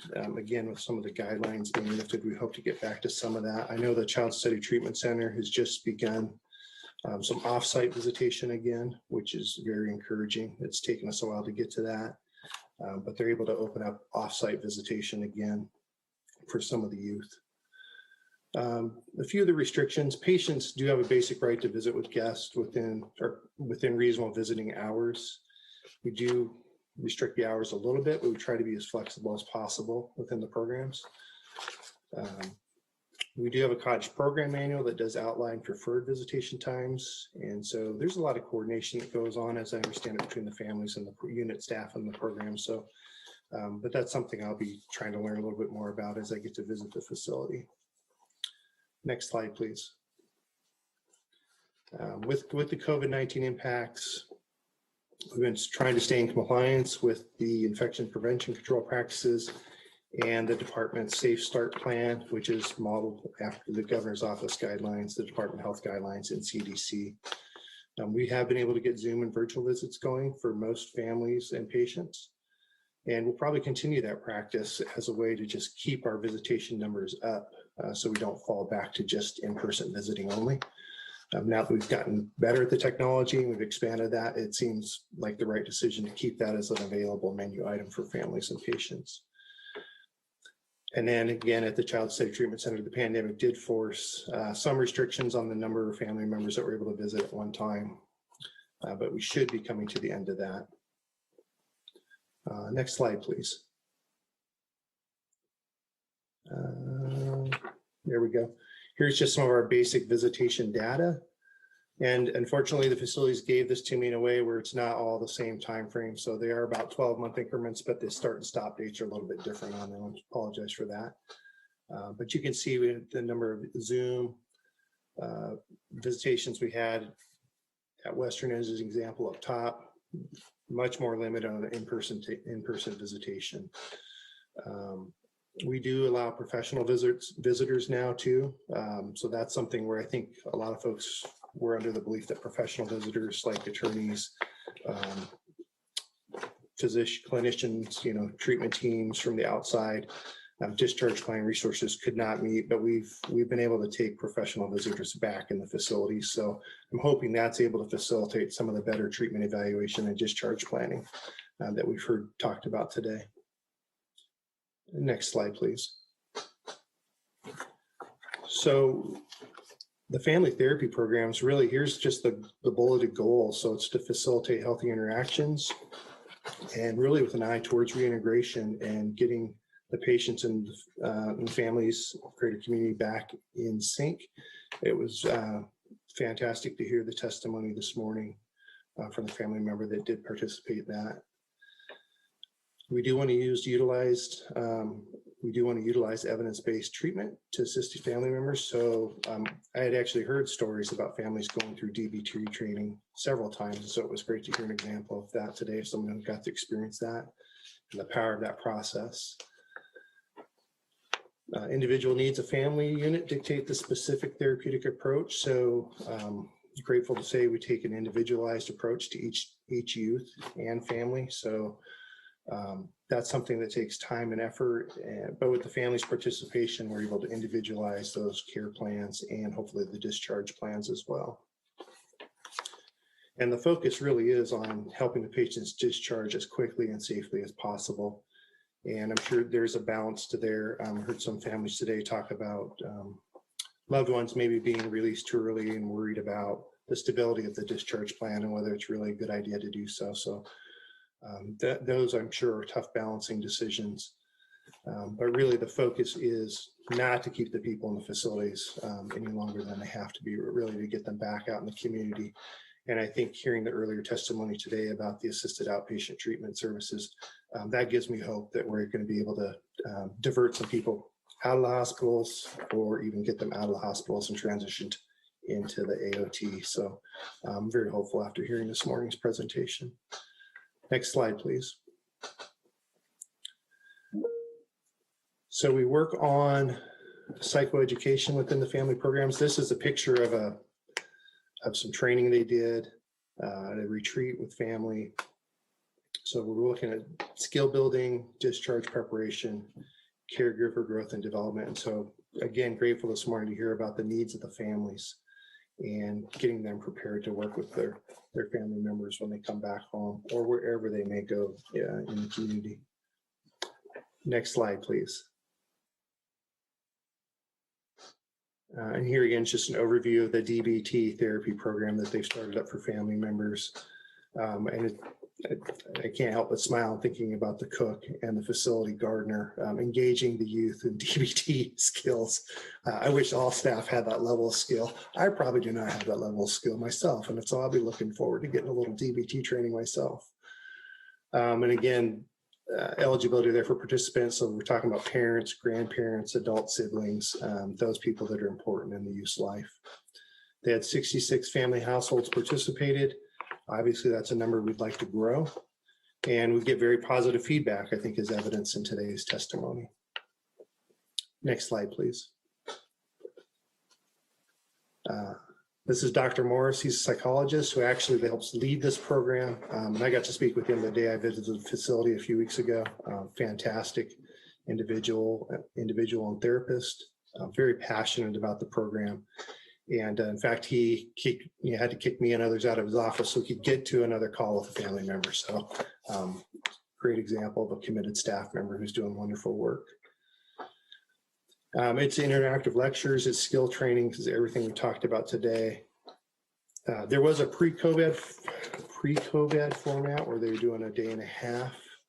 I think they're going to continue to try to do, they've been doing a one-day virtual format during COVID. They're probably going to stick with the one-day virtual format, but there is some talk about going back and forth between in-person and virtual. And so we'll see where that lands. The staff has some recommendations coming soon.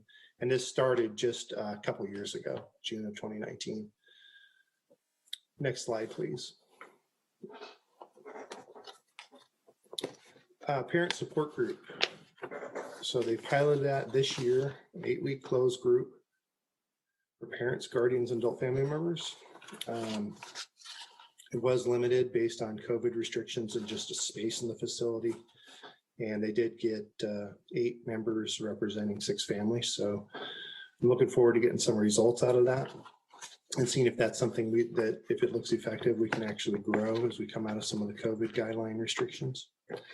In the recreation therapy program, there's a couple of really nice events staff have talked about. And I wanted to list those on the slide today. And certainly members, if you're around and available and would like to attend, would love to have you as a guest. The Rock Retrieve Blast Off and Barbecue, staff described that as the coolest things they've ever seen. So I'm looking forward to seeing that this year. And then we have a summer carnival and barbecue. And I think the timing on that is still not decided because I think we're trying to wait and see how the COVID guidelines go, whether we can open that up to a larger audience. Next slide, please. And that's it. I know I rushed through those rather quickly, just in the interest of time today. Certainly I'm available for questions and contact by members or others anytime. Thank you very much. Thank you so much for that presentation. I know Senator Brock has a question. Thank you, Madam Chair. Mr. Secretary, during the hearing today, we heard from at least, I don't know, 2, 3, 4 parents throughout the hearing in various areas that we went over of, I guess it would be particularly young adults being discharged essentially with no services sort of into the, I don't want to say into the street, perhaps there's some placement, but no plan for ongoing care, follow-up, and so forth. This strikes me as a significant, I mean, I think it's obviously a problem, but really a breakdown in our system. What's your assessment of that? What is the department's assessment of where the needs are that we are falling down on this? Because we heard at least 2 parents say their young adults are just going to be cycling back through the system because they don't have these supports. And some of it, you know, I gather is we don't have enough psychologists, enough psychiatrists. I get that. But it seems to me we've got a problem if we've got people being discharged effectively into, for lack of a better word, onto the street. I don't mean onto the street literally, but where effectively that's what happens. Can you respond to that? Yes, Senator, I can in a limited way because I don't have a lot of information, but the 2 things I probably hear the most are talk about the lack of sort of appropriate or supportive housing out there for people to release to. And I know just having a conversation with the director of discharge plan the other day, she was telling me how they've really changed their approach and how, you know, years ago they might have been discharging people actually to shelters. And now actually that's one of the things they really try to avoid to do. And in fact, it takes the chief medical officer override to actually look at a plan where we might be looking at discharging somebody to a shelter. So I think they've been really working hard to find appropriate housing resources. They're just very limited in the community. So just not enough permanent supportive housing, which is the critical thing that we're trying to remedy somewhat. Yeah, that's certainly one of them. And I think the family members have been a nice panel today because I think they've helped illustrate the sort of level of acuity and the diversity of needs that our patients have. It's language services, it's drug and alcohol counseling, it's medication management and supportive housing, and certainly putting people back in a housing environment where it's not safe, it's not sort of supported in the right way, where they can't, they've got people that may be not pro-social and maybe encouraging them in the wrong things. That accompanied by a lack of resource providers, it's disheartening to hear that somebody's child was released and still yet cannot be assigned to a full-time psychologist or psychiatrist. That tears my heart apart to hear that. And especially somebody coming from, you know, our most acute treatment facility in the state, one would think that they would be prioritized rather high out in the community system, but yet here we are months later. And so I think, you know, all of those things are a combination of a system that's struggling. I'm encouraged by today's conversation. I think things like assisted outpatient therapy, I think if the system can get a little more flexibility and put the resources in housing and provider treatment, I'm encouraged. I think we can build a better system and hopefully keep people out of the hospital on the front end if we can divert them into an appropriate level of care that can manage them and help keep them safe. But certainly if they do come to the hospital, resources on the outside, so they're not long-term patients at the hospitals. And that's one of the things that, certainly we need to take a look at. I think provider training. So I did take a note today. I heard that the drug and alcohol treatment license may have lapsed for the Child Study Treatment Center. So that's something I'll be taking a look at and seeing if we can get a license back, if we have a need for that level of treatment, what do we need to do in the way of staffing and getting that services reinstated if they were there before. I think one of the things I see in the system is facilities that really want to specialize in one feature of treatment. And I think while somebody's working on one feature of treatment, we certainly, if we're working on mental health treatment, we can't ignore substance abuse issues. We can't ignore some of the other points of trauma in their life at the expense of just sort of tunnel visioning in on mental health treatment in the moment for however long we have them. So I think that's one of my concerns, is just how do we get treatment services that are flexible, nimble, and broad enough to kind of manage the whole patient and all of the trauma and the family connections and all that. So that's a big lift for our system, but that's something I'm proud to continue to work at every day. Thank you so much, Kevin. And I want to thank everyone today who presented, for your thoughtfulness, for sharing your experiences. And I think we're all committed on making sure that we can work towards plugging a lot of the holes that we heard about today. So thank you, everyone. And thank you to the members for staying longer than we were previously scheduled. And with that, we are going to end the Behavioral Health Subcommittee meeting for today. Thank you.